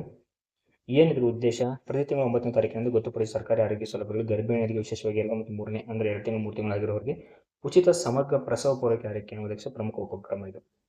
ಉದ್ದೇಶ ಅದೇ ಗರ್ಭಧಾರಣೆಯನ್ನು ಪತ್ತೆ ಹಚ್ಚುತ್ತದೆ, ತ್ವರಿತ ನಿವಾರಣೆಗೆ ಅನುಕೂಲವಾಗುವಂತೆ ಮುನ್ನಡೆಯುವ ಮೂಲಕ ತಾಯಂದಿರ ನವಜಾತ ಶಿಶುಗಳ ಮರಣವನ್ನು, ಮಾರ್ಟಿಲಿಟಿ ಸೈಡ್ ಮತ್ತು ಮದರ್ ಮಾರ್ಟಿಲಿಟಿ ರೇಟನ್ನು ಕಡಿಮೆ ಮಾಡೋಕ್ಕೆ ಇದು ಪ್ಲಾನ್ ಮಾಡ್ಕೊಳ್ಳುತ್ತೆ. ನೆಕ್ಸ್ಟ್, ದೆಹಲಿಯ ಕೇಂದ್ರೀಯ ಸಂಸ್ಕೃತಿ ವಿಭಾಗದಲ್ಲಿ AI ದತ್ತಾಂಶ ನಿರ್ವಹಣೆಯಲ್ಲಿ ಬಿಟೆಕ್ ಆರಂಭ ಮಾಡ್ತಿದ್ದಾರಂತೆ, ನೋಡ್ಕೊಳ್ಳಿ. REPM ಉತ್ಪಾದನೆ ಉದ್ದೇಶ ಯೋಜನೆ, scheme to manufacturing sintered rare earth permanent magnets. ಇದನ್ನು ಒಂದು ಸ್ವಲ್ಪ ಇನ್ ಡೀಟೇಲ್ ಆಗಿ ನೀವು ನೋಡ್ಕೊಳ್ಳಿ. ಇದು ಏನಿಲ್ಲ, ರೇರ್ ಅರ್ತ್ ಅಪರೂಪದ ಭೂಮಿ ಆಕ್ಸೈಡ್ ಅಂತ ಈ ಲೋಹಗಳು, ಇದನ್ನ ಲೋಹಗಳಾಗಿ ಪರಿವರ್ತನೆ ಮಾಡ್ತದೆ. ಅಲ್ಲಿಂದ ಮಿಶ್ರ ಲೋಹ ಪರಿವರ್ತನೆ ಮಾಡ್ತಾರೆ, ಅದು ಶಾಶ್ವತ ಅಯಸ್ಕಾಂತ. ಇವನ್ನ ಸೆಮಿ ಕಂಡಕ್ಟರು, ಇವಾಗೆಲ್ಲ ಯುದ್ಧ ಆಗ್ತಿದೆಯಲ್ಲಪ್ಪ, ಅದಕ್ಕೋಸ್ಕರ ಸೆಮಿ ಕಂಡಕ್ಟರ್ ಡೆವಲಪ್ಮೆಂಟ್ ಮಾಡ್ತಿದ್ದಾರೆ. ಅದಕ್ಕೋಸ್ಕರ ಇವನ್ನೆಲ್ಲ ತಗೊಂಡು ಇದರಲ್ಲಿ 2 ಟೈಪ್ ಆಗಿ ಮಾಡ್ಕೊತಾರೆ ಅಂತೆ. ಈ ಭೂಮಿ ಆಕ್ಸೈಡ್ಗಳನ್ನು ಅಂದರೆ ನೆಗ್ಲಿಜಿಬಲ್ ಫಾರ್ಮಲ್ಲಿ ಇರುತ್ತೋ ಅವನ್ನ UG ಫಾರ್ಮೆಟ್ಗೆ ಕನ್ವರ್ಟ್ ಮಾಡ್ಕೊತಾರೆ. ಇದನ್ನು ಸ್ವಲ್ಪ ನೋಡ್ಕೊಳ್ಳಿ. ಅಪರೂಪದ ಭೂಮಿ ಅಯಸ್ಕಾಂತ ಗುಣಲಕ್ಷಣ ಏಳೆಂದರೆ RPMಗಳು ಚಿಕ್ಕದಾಗಿದ್ದು ಹಗುರವಾಗಿದ್ದರೂ ಸಹ ನೆಚ್ಚಿನ ಕಾಂತೀಯ ಶಕ್ತಿಯನ್ನು ಹೊಂದಿವೆ. ಈ ಸೆಮಿಕಂಡಕ್ಟರ್ ಎಲ್ಲ ಈ ಮೊಬೈಲ್ ತಯಾರು ಮಾಡೋಕ್ಕೆ, ಲ್ಯಾಪ್ಟಾಪ್ ಆಟ ಮೇಲೆಲ್ಲ ಯೂಸ್ ಆಗ್ತದೆ. ಇದು 2 ಟೈಪು ಮಾಡಿದ್ದಾರೆ ಅಂತ ಇದು ಕೊಡ್ತಾರೆ. ಟೈಪ್ ಕೇಳ್ಬೋದು. ನಿಯೋಡಿಯಂ ಅಯಸ್ಕಾಂತಗಳು, ಸೆಮೇರಿಯಂ ಕೋಬಾಲ್ಟ್. ಇವುಗಳು ನಿಯೋಡಿಯಂ ಕಬ್ಬಿಣ ಬೋರಾನ್ನಿಂದ ತಯಾರಿಸಲಾಗುತ್ತದೆ. ಅತ್ಯಂತ ಬಲಿಷ್ಠ ಮತ್ತು ವ್ಯಾಪಕವಾಗಿ ಬಳಸುವ ಅಪರೂಪದ ಭೂಮಿ ಅಯಸ್ಕಾಂತ ಆಗಿರುತ್ತವೆ ಇವು. ನೆಕ್ಸ್ಟ್ ಬಂದ್ಬಿಟ್ಟು ಇವು ಸೆಮೇರಿಯಂ ಮತ್ತು ಕೋಬಾಲ್ಟ್ ಮಿಶ್ರಣದಿಂದ ಮಾಡಲ್ಪಟ್ಟು ಅತ್ಯಧಿಕ ತಾಪಮಾನದ ಕಾರ್ಯಕ್ಷಮತೆ, ತುಕ್ಕು ಕಾಂತಿ ಕಾರಣಕ್ಕೆ ಅಂದರೆ ತುಕ್ಕು ಹಿಡಿಯೋದಿಲ್ಲ ಕಬ್ಬಿಣಗಳಿಗೆ ಈ ಸೆಮೇರಿಯಂ ಕೋಬಾಲ್ಟ್ ಮಿಶ್ರಣ ಮಾಡೋದ್ರಿಂದ ಅದು ಒಂದು ಸ್ವಲ್ಪ ನೋಡ್ಕೊಳ್ಳಿ ಇವೆರಡನ್ನ. ನೆಕ್ಸ್ಟ್, ದೇಶದ ಭದ್ರತೆಯಲ್ಲಿ ಪ್ರಮುಖ ಪಾತ್ರ ವಹಿಸಲು ಜೊಜಿಲಾ ಸುರಂಗ ಮಾರ್ಗ ನಿಮಗೆ ಗೊತ್ತಿದೆ. ವಿಶ್ವದ ಅತಿ ಉದ್ದ ಏಕ ಟ್ಯೂಬ್ ದ್ವಿಮುಖ ರಸ್ತೆ. ಈ ರಸ್ತೆದು ಒಂದು ಇದೆ ಅಂದರೆ ಇದು ಏನಿದು ಸುರಂಗ ಮಾರ್ಗ ಇದೆ ಅಂದರೆ ಇದು 2 ಟ್ಯೂಬ್ ಇದೆ. ವಿಶ್ವದ ಅತಿ ಉದ್ದದ ಏಕ ಟ್ಯೂಬ್ ದ್ವಿಮುಖ ರಸ್ತೆ ಸುರಂಗ. ಸೊ ಇದಾಗಿದೆ. ನೆಕ್ಸ್ಟ್, ಜಮ್ಮು ಕಾಶ್ಮೀರ ಶ್ರೀನಗರದಿಂದ ಲಡಾಖ್. ಇದು ಯಾವ 2 ರಾಜ್ಯ? ಜಮ್ಮು ಕಾಶ್ಮೀರ ಅಂದರೆ ಕೇಂದ್ರಾಡಳಿತ ಪ್ರದೇಶ. ಜಮ್ಮು ಕಾಶ್ಮೀರ ಶ್ರೀನಗರದಿಂದ ಲಡಾಖ್ ಸಂಪರ್ಕ ಸಮುದ್ರ ಮಟ್ಟದಿಂದ ಇಷ್ಟು ಹತ್ರ ಇದೆ ಅಂತೆ. ಉದ್ದ 13.15 ಕಿಲೋಮೀಟರ್ ಇದೆ. ಕ್ವಶನ್ ನಂಬರ್ ಇದಲ್ಲ, ಎಲ್ಲಿಂದ ಯಾವ 2 ನಗರಗಳ ಮಧ್ಯೆ? ಶ್ರೀನಗರದ ಸೋನಾಮಾರ್ಗ್ನ ಬೆಲ್ತಾಲ್ ಮತ್ತು ದ್ರಾಸ್ ಅಂದರೆ ಸೋನ್ಮಾರ್ಗ್ನ ಬೆಲ್ತಾಲ್ ದ್ರಾಸ್ನಿಂದ ಕಾರ್ಗಿಲ್ ಪ್ರದೇಶದ ಮೀನಾಮಾರ್ಗ್ ನಡುವಿನ. ಇದು ಇಂಪಾರ್ಟೆಂಟ್ ನೋಡ್ಕೊಳ್ಳಿ. ಯಾಕೆ ಇದು ಮಾಡಿದ್ರಪ್ಪ ಅಂದರೆ ಈ ಹಿಮಪಾತ ಆಯ್ತು ಅಂದರೆ ಅಲ್ಲಿ ರೋಡ್ಗಳೇ ಕ್ಲೋಸ್ ಆಗ್ತಾ ಇತ್ತು. ಹಿಮಪಾತ ಆಪದ ಹಲವು ತಿಂಗಳ ಕಾಲ ಕಡಿತಗೊಳ್ತಾ ಇತ್ತು. ಈಗ ಅದನ್ನು ಯಶಸ್ವಿಯಾಗಿ ಆ ಥರ ತುಂಬ -20 ಡಿಗ್ರಿ 30 ಡಿಗ್ರಿಯಲ್ಲೆಲ್ಲ ಮರುಪರ್ಸ್ ಮಾಡಿ ಯಶಸ್ವಿಯಾಗಿ ಪೂರ್ಣಗೊಂಡಿದ್ದಾರೆ. ಭಾರತದ ಮೊದಲ ನೀಲಿ ಬಾಂಡ್ ಸಾಗರ್ಮಾಲಾ ಅಂತ 2015-16 ಜಾರಿಗೆ ತಗೊಂಡ್ಬರ್ತಾರೆ. ಇದನ್ನ ಯೋಜನೆನ ಇಂಪಾರ್ಟೆಂಟ್ ಏನಪ್ಪ ಅಂದರೆ ಸಾಗರ್ಮಾಲಾ 2015 ಅದೇ ಹೇಳಿದಲ್ಲ. ನೆಕ್ಸ್ಟ್ ಬಂದ್ಬಿಟ್ಟು ಇವರು ಕ್ವಶನ್ ಇಷ್ಟೇ, ಭಾರತದ ಮೊದಲ ನೀಲಿ ಬಾಂಡ್ ಯಾರು ತಗೊಂಡ್ಬರ್ತಾನೆ? ಸಾಗರ್ಮಾಲಾ ಹಣಕಾಸು ನಿಗಮ, ಸಾಗರ್ಮಾಲಾ ಫೈನಾನ್ಸ್ ಕಾರ್ಪೊರೇಷನ್ ಜಾರಿಗೆ ತಗೊಂಡ್ಬರ್ತೈತಿ. ನೀಲಿ ಬಾಂಡ್ ಅಂತ ಏನಿಲ್ಲ, ಈ ಭೂಮಿ ಇದ್ರ ಸಮುದ್ರದ ಜೀವಿಗಳು ಸಂಬಂಧಪಟ್ಟಂಗೆ ಇದ್ರ ನೀಲಿ ಬಾಂಡ್ ಯೋಜನೆ ಅದನ್ನ ಜಾರಿಗೆ ತಗೊಂಡು ಅದರ ರಕ್ಷಣೆ ಅದರದ್ದೇನೇ ಮುಂದಿನ ಪ್ರೋಸೆಸ್ ಅವ್ರು ಮಾಡ್ಕೊಂತಾರೆ ನೀಲಿ ಬಾಂಡ್ ಮುಖಾಂತರ. ಸಾಗರ ಮತ್ತು ಸಾಗರ ಸಂಪನ್ಮೂಲ ಸುಸ್ಥಿರ ಬಳಕೆ, ಸಂರಕ್ಷಣೆ ಮತ್ತು ನಿರ್ವಹಣೆಗೆ ಸಂಬಂಧ. ಸಿಂಪಲ್ ಇಷ್ಟೇ. ಹಸಿರು ಬಾಂಡ್ ಅಂದರೆ ಇದೇ ರೀತಿಯಾದಂತಹ ಇದಕ್ಕೆ ಯೂಸ್ ಮಾಡ್ಕೊಳ್ರಿ, ಪರಿಸರಕ್ಕೆ. ಅರ್ಥ ಆಯ್ತಾ? ಇದನ್ನ ಸ್ವಲ್ಪ ನೋಡ್ಕೊಂಡ್ಬಿಡಪ್ಪ. ಏನಂದ್ರೆ ಹಸಿರು ಬಾಂಡ್ಗಳ ಸಾಮಾನ್ಯ ಹವಾಮಾನ ಮತ್ತು ಪರಿಸರ ಯೋಜನೆಗಳಿಗೆ ಹಣಕಾಸು ಒದಗಿಸ್ತೈತೆ. ಹಸಿರು ಬಾಂಡ್ ಮಾಡಿದ್ದಾರೆ ಅಂದ್ರೆ ಯಾವುದಕ್ಕೆ? ಪರಿಸರ ಹವಾಮಾನಕ್ಕೆ. 2016 ಹಸಿರು ಬಾಂಡ್ ಪೋಲ್ಯಾಂಡ್ ದೇಶ ವಿಶ್ವದ ಮೊದಲ ಸಾರ್ವಭೌಮ ರಾಷ್ಟ್ರ ಪೋಲ್ಯಾಂಡ್ ಹಸಿರು ಬಾಂಡ್ ಜಾರಿಗೆ ತಂದುಬರ್ತೈತೆ. PGI ಹಸಿರು ಬಾಂಡ್ ನೀಡಿದ ಮೊದಲ ಉದಯೋನ್ಮುಖ ಮಾರುಕಟ್ಟೆ ಬಾಂಡ್. ಭಾರತದ ಮೊದಲ ಹಸಿರು ಬಾಂಡ್ ಅನ್ನು ಯೆಸ್ ಬ್ಯಾಂಕ್ ಹಸಿರು ಬಾಂಡ್ ಅನ್ನು ಎಲ್ಲಿ ಯೆಸ್ ಬ್ಯಾಂಕ್ ಅಂತ ಒಂದಿದೆ. ಯೆಸ್ ಬ್ಯಾಂಕ್ 2015 ಬಿಡುಗಡೆ ಮಾಡ್ತಾ ಇದ್ದಂತೆ. ಭಾರತ ಸರ್ಕಾರ 2025 ಮೊದಲ ಸಾರ್ವಭೌಮ ಹಸಿರು ಬಾಂಡ್ ಇಂಗಾಲದ ತೀವ್ರತೆ ಕಡಿಮೆ. ಭಾರತ 2023 ಹಸಿರು ಬಾಂಡ್ ಇಂಗಾಲದ ತೀವ್ರತೆ ಕಡಿಮೆ ಮಾಡಲು ಇಂಗಾಲ ಅಂದ್ರೆ ಕಾರ್ಬನ್ ಅದನ್ನ ತೀವ್ರತೆ ಕಡಿಮೆ ಮಾಡಲು 80 ಮಿಲಿಯನ್ ರೂಗಳನ್ನು ಇದನ್ನ ಹೊರಡಿಸಿಬಿಟ್ಟು ಇಷ್ಟು ಅಮೌಂಟ್ನ ಕಲೆಕ್ಟ್ ಮಾಡ್ಕೊಳ್ಳುತ್ತೆ. ಆ ಅಮೌಂಟ್ನ ಕಲೆಕ್ಟ್ ಮಾಡ್ಕೊಂಡು ಸುಮ್ಮನೆ ಕೂತ್ಕೊಂಡಿಲ್ಲ, ಕಾರ್ಬನ್ನ ಕಡಿಮೆ ಮಾಡಲು ಏನು ಕ್ರಮಗಳನ್ನು ಕೈಗೊಂಡು ಎಲೆಕ್ಟ್ರಿಕಲ್ ವೆಹಿಕಲ್ಸ್ ಅದನ್ನೆಲ್ಲ ತಗೊಂಡ್ಬರ್ತಾ ಇದೆ. ನೆಕ್ಸ್ಟ್, ಅನೇಮಿಯಾ ಮುಕ್ತ ಭಾರತದ ಅಭಿಯಾನ. ಸೊ ಅನೇಮಿಯಾ ಮುಕ್ತ ಭಾರತದ ಅಭಿಯಾನ ಇದು ಸ್ಟಾರ್ಟ್ ಆಗುತ್ತೆ 2018 ಆರೋಗ್ಯ ಕುಟುಂಬ ಕಲ್ಯಾಣ ಇದನ್ನ ಆರಂಭಿಸ್ತದೆ. ಸಂತಾನೋತ್ಪತ್ತಿ ವಯಸ್ಸಿನ 15-49 ವಯಸ್ಸು ಮಕ್ಕಳು, ಹದಿಹರೆಯದವರು ಮತ್ತು ಮಹಿಳೆಯರ ರಕ್ತಹೀನತೆ. ಅನೇಮಿಯಾ ಅಂದ್ರೆ ಏನಿಲ್ಲ, ರಕ್ತ ತಡೆಗಟ್ಟೋದು. ಪ್ರೀ ಇಂಡಿಯಾ ಕ್ಯಾಂಪೇನ್ ಇದನ್ನ ಸ್ಟಾರ್ಟ್ ಮಾಡ್ಕೊತಾರೆ ಕೇಂದ್ರ ಕುಟುಂಬ ಕಲ್ಯಾಣ ಇಲಾಖೆ ಇದನ್ನ ಸ್ಟಾರ್ಟ್ ಮಾಡ್ತಾರೆ. ನೆಕ್ಸ್ಟ್ ಇದನ್ನ ಸ್ವಲ್ಪ ನೋಡ್ಕೊಳ್ಳಿ. ನೆಕ್ಸ್ಟ್ ಬಂದ್ಬಿಟ್ಟು PM ಕಿಸಾನ್ ಯೋಜನೆ 2023 PM ಕಿಸಾನ್ ಯೋಜನೆ ಏನಿಲ್ಲಪ್ಪ, ನಾವೇನು ಕೃಷಿಕರಿದ್ದೀರಾ ನಮಗೆಲ್ಲ ಅಂದ್ರೆ ಕೃಷಿಕರು ಯಾರು ಇದ್ದಾರೆ ಅವ್ರಿಗೆಲ್ಲ ವರ್ಷದಲ್ಲಿ 3 ಕಂತು ಅಮೌಂಟ್ ಬರುತ್ತೆ, 2000 ಅಂತ. ಇದು ತುಂಬಾ ವ್ಯಾಲಿಡ್ ಯೋಜನೆ. ಇದು PM ಕಿಸಾನ್ ಯೋಜನೆ 23 ಕಂತನ್ನು 2021 ಬಿಡುಗಡೆ ಮಾಡ್ತಾರೆ. ಪ್ರಧಾನಮಂತ್ರಿ ಕಿಸಾನ್ ಸಮ್ಮಾನ್ ನಿಧಿ ಪೋರ್ಟಲ್, ಪ್ರಧಾನಮಂತ್ರಿ ಇದನ್ನ ಹೇಳ್ತೀನಿ. PM ಕೃಷಿ ಏನಿದೆಯಲ್ಲ, ಇದು ಏನಿದೆ ಅಂದ್ರೆ ಹೈಯೆಸ್ಟ್ ಡೆಬಿಟ್ ಡೈರೆಕ್ಟ್ ಯಾರು ಹಸ್ತಕ್ಷೇಪ ಇಲ್ಲ, ನಿಮ್ಮ ಅಕೌಂಟಿಗೆ, ನಿಮ್ಮ ತಂದೆಯವರ ಅಕೌಂಟಿಗೆ ದುಡ್ಡು ಬಂದ್ಬಿಡುತ್ತೆ. ಹೈಯೆಸ್ಟ್ ವರ್ಲ್ಡ್ ಜಗತ್ತಿನಲ್ಲಿ ಅತಿ ಹೆಚ್ಚು DBT ಮುಖಾಂತರ ಟ್ರಾನ್ಸ್ಫರ್ ಮಾಡೋ ಯೋಜನೆ ಅಂತ ಇದು. ನೋಡಿ, ಜಗತ್ತಿನ ಅತಿ ದೊಡ್ಡ DBT ಉಪಕ್ರಮಗಳಲ್ಲಿ ಒಂದಾಗಿದೆ. ಪ್ರಧಾನಮಂತ್ರಿ ಗ್ರಾಮ ಸಡಕ್ ಯೋಜನೆ ಪೋರ್ಟಲ್ ಅಂದ್ರೆ ಪ್ರಧಾನಮಂತ್ರಿ ಕಿಸಾನ್ ಸಮ್ಮಾನ್ ನಿಧಿ ಪೋರ್ಟಲ್ ಅಂತ ಒಂದು ಮಾಡಿದ್ದಾರೆ. ಅದರ ಮುಖಾಂತರ ಅಮೌಂಟ್ ಬರುತ್ತೆ. ಪ್ರಧಾನಮಂತ್ರಿ ಗ್ರಾಮ ಸಡಕ್ ಯೋಜನೆ ಏನಪ್ಪ 2000 ಜಾರಿಗೆ ಬರುತ್ತೆ. ಏನಿಲ್ಲ, ನಿಮ್ಮೂರಲ್ಲಿ ರಸ್ತೆಗಳಾಗ್ತಾರಲ್ಲ, PMGSY ಅಂತ ಬರ್ತಿರ್ತಾರೆ ಗೊತ್ತಾ? PMGSY ಅಂತ ಯಾರು ಜಾರಿಗೆ ತಗೊಂಡ್ಬರ್ತಾರೆ? ಅಟಲ್ ಬಿಹಾರಿ ವಾಜಪೇಯಿ PMGSY ಅಂತ ಬರ್ತಿದ್ದಾರೆ ಗೊತ್ತಾ? ಚಿಕ್ಕವರಿಂದ ನೋಡಿತೀರಾ ಅದನ್ನ. ಇದೇ ಯೋಜನೆ ಅಂದ್ರೆ ನಿಮ್ಮೂರಿಗೆ ಏನು ರೂರಲ್ ಏರಿಯಾಸ್ ಇರುತ್ತಲ್ಲ ಭಾರತದಲ್ಲಿ, ಅದನ್ನ ಇಂಪ್ರೂವ್ ಮಾಡೋಕ್ಕೋಸ್ಕರ, ಅದನ್ನ ಕನೆಕ್ಟಿವಿಟಿ ರೋಡ್ ಮಾಡೋಕ್ಕೋಸ್ಕರ ಈ ಯೋಜನೆ ಜಾರಿಗೆ ತಗೊಂಡ್ಬರ್ತಾರೆ. ಈಗ ನಾವು ಇಂಪಾರ್ಟೆಂಟ್ ಇನ್ನೊಂದು ಏನಪ್ಪಾ ಅಂದ್ರೆ PM ಕಿಸಾನ್ ಉತ್ಸವ ದಿವಸ ಅಂತ ಫೆಬ್ರವರಿ 14ರಂದು.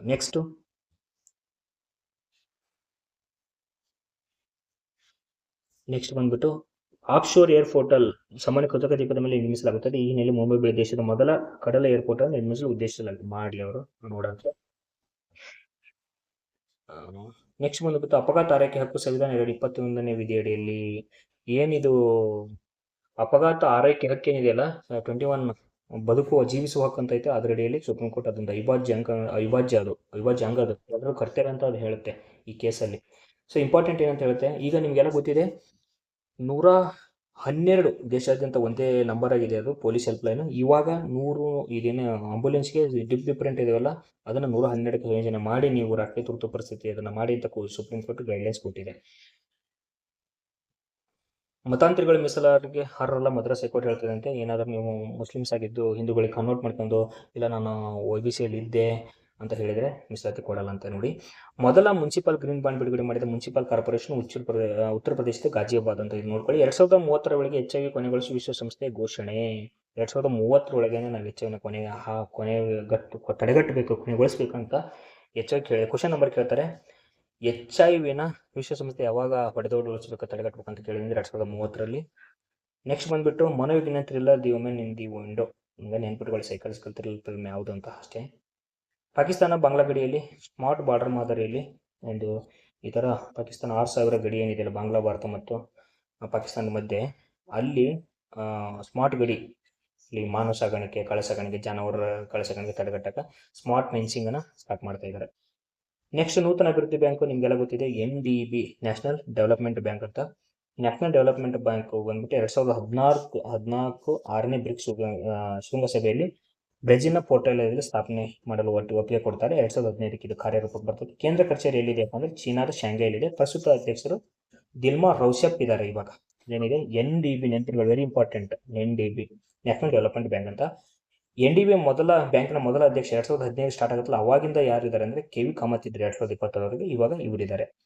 ಪ್ರಸ್ತುತ ರಾಷ್ಟ್ರಗಳು ಎಷ್ಟಿದಾವೆ ಅಂದರೆ ಇದನ್ನು ವೆರಿ ಇಂಪಾರ್ಟೆಂಟು, ಬಾಯಟಕ್ಕೆ ಮುಂದೆ ಹೋಗಿ 2015 ಜುಲೈ 3ರಿಂದ ಇಷ್ಟು ರಾಷ್ಟ್ರಗಳು ಸದಸ್ಯತ್ವ ಪಡೆದಿರುವ ರಾಷ್ಟ್ರಗಳು ಅಂದರೆ ಸ್ಥಾಪನಾ ರಾಷ್ಟ್ರಗಳು ಅಂತ ಕರೀತಾರೆ. ನೆಕ್ಸ್ಟ್ ಇಷ್ಟು ರಾಷ್ಟ್ರಗಳು ಭಾಗವಹಿಸಿದವು. ಇದು ಬಂಡವಾಳ $100 ಶತಕೋಟಿ ಹಾಕೊಂಡು ಮಾಡ್ಕೊಂಡಿದ್ದಾರಂತೆ.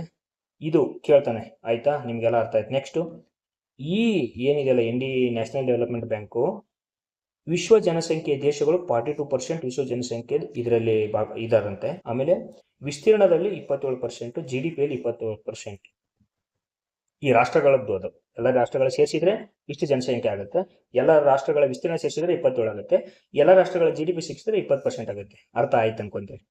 ನೆಕ್ಸ್ಟ್ NDB ಉದ್ದೇಶ ಉದಯೋನ್ಮುಖ ಆರ್ಥಿಕತೆಗಳ ಮೂಲಸೌಕರ್ಯ ಸುಸ್ಥಿರ ಅಭಿವೃದ್ಧಿ ಯೋಜನೆ ಹಣಕಾಸನ್ನು ಒಬ್ಬರಿಗೊಬ್ಬರಿಗೆ ಅವರು ಹೆಲ್ಪ್ ಮಾಡ್ತಿರ್ತಾರೆ. ನೆಕ್ಸ್ಟ್ ಏಷ್ಯನ್ ಡೆವಲಪ್ಮೆಂಟ್ ಬ್ಯಾಂಕ್ ನೋಡ್ಕೊಂಡ್ಬಿಟ್ಟು ಬಾಹ್ಯ ಟಾಕಿಯಿಂದ ಮುಂದೋಗ್ರಪ್ಪ, ದಯವಿಟ್ಟು ಕ್ವಶನ್ ಆಗೋ ಸಾಧ್ಯತೆ ಇದೆ. 1960 ಡಿಸೆಂಬರ್ 19 ಬಹುಪಕ್ಷೀಯ ಅಭಿವೃದ್ಧಿ ಇಂಡೋ ಪೆಸಿಫಿಕ್ ಪ್ರಾಂತ್ಯ. ಕೇಂದ್ರ ಕಚೇರಿ ಮನಿಯಲ್ಲ ಫಿಲಿಪೈನ್ಸ್. ಕೇಂದ್ರ ಕಚೇರಿ ಮನಿಯಲ್ಲ ಫಿಲಿಪೈನ್ಸ್. ನೆಕ್ಸ್ಟ್ ಬಂದ್ಬಿಟ್ಟು ಭಾರತ ಏಷ್ಯನ್ ಡೆವಲಪ್ಮೆಂಟ್ ಸದಸ್ಯತ್ವ ಪಡೆದಿದೆ. ಇದು ADB, ಇದು ಏಷ್ಯನ್ ಡೆವಲಪ್ಮೆಂಟ್ ಬ್ಯಾಂಕು. ಅರ್ಥ ಆಯ್ತಾ? ನೆಕ್ಸ್ಟ್ ಇದು ನಾನು ಹೇಳಿದ್ದು NDB, ಇದು ಹೇಳಿತ್ತು ಏಷ್ಯನ್ ಡೆವಲಪ್ಮೆಂಟ್ ಬ್ಯಾಂಕು. ಎರಡಕ್ಕೂ ವ್ಯತ್ಯಾಸ ಇದೆ. ನೆಕ್ಸ್ಟ್ ಪ್ರಧಾನಿ ಮೋದಿಯವರ ಸ್ಲೋವಾಕಿಯಾ ಪ್ರವಾಸ 12 ವರ್ಷಗಳಲ್ಲಿ 100ನೇ ವಿದೇಶಿ ಪ್ರವಾಸ. ನೋಡಿ, ಯಾವಾಗಲೂ ಹೇಳಿದೆ ನಾನು ಫ್ರಂಟ್ ಪೇಜಲ್ಲಿ, ಒಟ್ಟು 78 ದೇಶಗಳು, ಒಟ್ಟು 100 ಬಾರಿ. 78 ದೇಶಕ್ಕೆ ಹೆಂಗೆ 100 ಬಾರಿ ಆಗುತ್ತೆ ಅಂದರೆ ಕೆಲವೊಂದು ದೇಶಗಳಿಗೆ 2 ಸಾರಿ ಹೋಗಿರ್ತಾರೆ. ಮುಗೀತು. ಸ್ಲೋವಾಕಿಯಾ ಇಂಪಾರ್ಟೆಂಟ್ ಅದಲ್ಲ, ಎಷ್ಟು ಬಾರಿ ಅದನ್ನೆಲ್ಲ ಕೇಳಲ್ಲ. ಸ್ಲೋವಾಕಿಯಾದ ಅತ್ಯುನ್ನತ ನಾಗರಿಕ ಪ್ರಶಸ್ತಿ ಯಾವುದು? The order of the white double cross, first class ಅಂತ ನೆನ್ಪಿಟ್ಕೊಳ್ಳಿ. Slovakia first class, Narendra Modi first class ಬಂದು ಸ್ಲೋವಾಕಿಯಾದಲ್ಲಿ ಅಂತ ಅದು ರಿಮೆಂಬರ್ ಇರುತ್ತೆ. ಇದಕ್ಕೆ ಪ್ರಶಸ್ತಿನ ಕೊಟ್ಟರು. ಗಣರಾಜ್ಯ ಸ್ಲೋವಾಕಿಯಾ ಗಣರಾಜ್ಯ ಅಧ್ಯಕ್ಷರಾದರೆ ಪೀಟರ್ ಪೆಲ್ಲಿಗ್ರಿನಿ ಇದ್ದಾರೆ. ಇವರು ನರೇಂದ್ರ ಮೋದಿಗೆ ಪ್ರಶಸ್ತಿ ಕೊಟ್ಟರು. ಇಂಪಾರ್ಟೆಂಟ್ ಏನಂದರೆ ಇತ್ತೀಚೆಗೆ Royal Order of Polar Star commander grand, ಇದು ಸ್ವೀಡನ್ ಕೊಡುತ್ತೆ ಈ ಪ್ರಶಸ್ತಿನ. ಆಮೇಲೆ ಇದು grand crosser of the Royal Norwegian Order, Norway ದೇಶ ಕೊಡುತ್ತೆ. FAO ಫುಡ್ ಅಗ್ರಿಕಲ್ಚರಲ್ ಆರ್ಗನೈಸೇಷನ್ ಏನಿದೆಯಲ್ಲ, ಇದು ಈ ಅಗ್ರಿಕೋಲ್ ಪ್ರಶಸ್ತಿನ ಕೊಡುತ್ತೆ. ಇವು ವೆರಿ ಇಂಪಾರ್ಟೆಂಟ್. ಸ್ವೀಡನ್ನು, ನಾರ್ವೆ, FAO ಇದು ಪ್ರಶಸ್ತಿ ಮಾಡ್ತಾರೆ. ಆಮೇಲೆ 2ನೇ ಪ್ಯಾಕ್ ಸಿಲಿಕಾ ಶೃಂಗಸಭೆ. ಈ AI ತಂತ್ರಜ್ಞಾನನ ಒಬ್ರಿಗೊಬ್ಬರು ಮಿಸ್ಯೂಸ್ ಮಾಡದೇ ಇರೋದು ಅಂತ ಹೇಳ್ಬಿಟ್ಟು ಅಮೆರಿಕ ಒಂದು ಮಿಸ್ಯೂಸ್ ಮಾಡಬಾರ್ದು, ಅದನ್ನು ವಿಶ್ವಾಸಾರ್ಹತೆಯಲ್ಲಿ ಒಂದು ಸರಪಳಿ ವ್ಯವಸ್ಥೆಯಲ್ಲಿ ತರಬೇಕು ಅಂತ ಹೇಳ್ಬಿಟ್ಟು ಸಿಲಿಕಾ ಶೃಂಗಸಭೆ ಅಂತ ಸ್ಟಾರ್ಟ್ ಮಾಡುತ್ತೆ. ಇಂಡಿಯಾ ಜಾಯಿನ್ಸ್ ಪ್ಯಾಕ್ಸ್ ಸಿಲಿಕಾ ಎಟ್ ಇಂಡಿಯಾ AI ಇಂಪ್ಯಾಕ್ಟ್ ಸಮಿತ್ ಜಾಯಿನ್ ಆಗುತ್ತೆ ಇಂಡಿಯಾ. ಇದನ್ನು ಯಾರು ಪ್ರಾರಂಭ ಮಾಡುತ್ತೆ ಅಂದರೆ ಅಮೆರಿಕ ಪ್ರಾರಂಭ ಮಾಡುತ್ತೆ. ವಾಷಿಂಗ್ಟನ್ನಲ್ಲಿ ಜರುಗಿದ ಅಮೆರಿಕ ಉಪಕ್ರಮದ ಪ್ಯಾಕ್ ಸಿಲಿಕಾ ಉಪಕ್ರಮದ ಶೃಂಗಸಭೆ ವಾಷಿಂಗ್ಟನ್ನಲ್ಲಿ ಜರುಗುತ್ತದೆ. ಅದಕ್ಕೆ ಇಂಡಿಯಾ ಭಾಗವಹಿಸ್ತೈತಿ.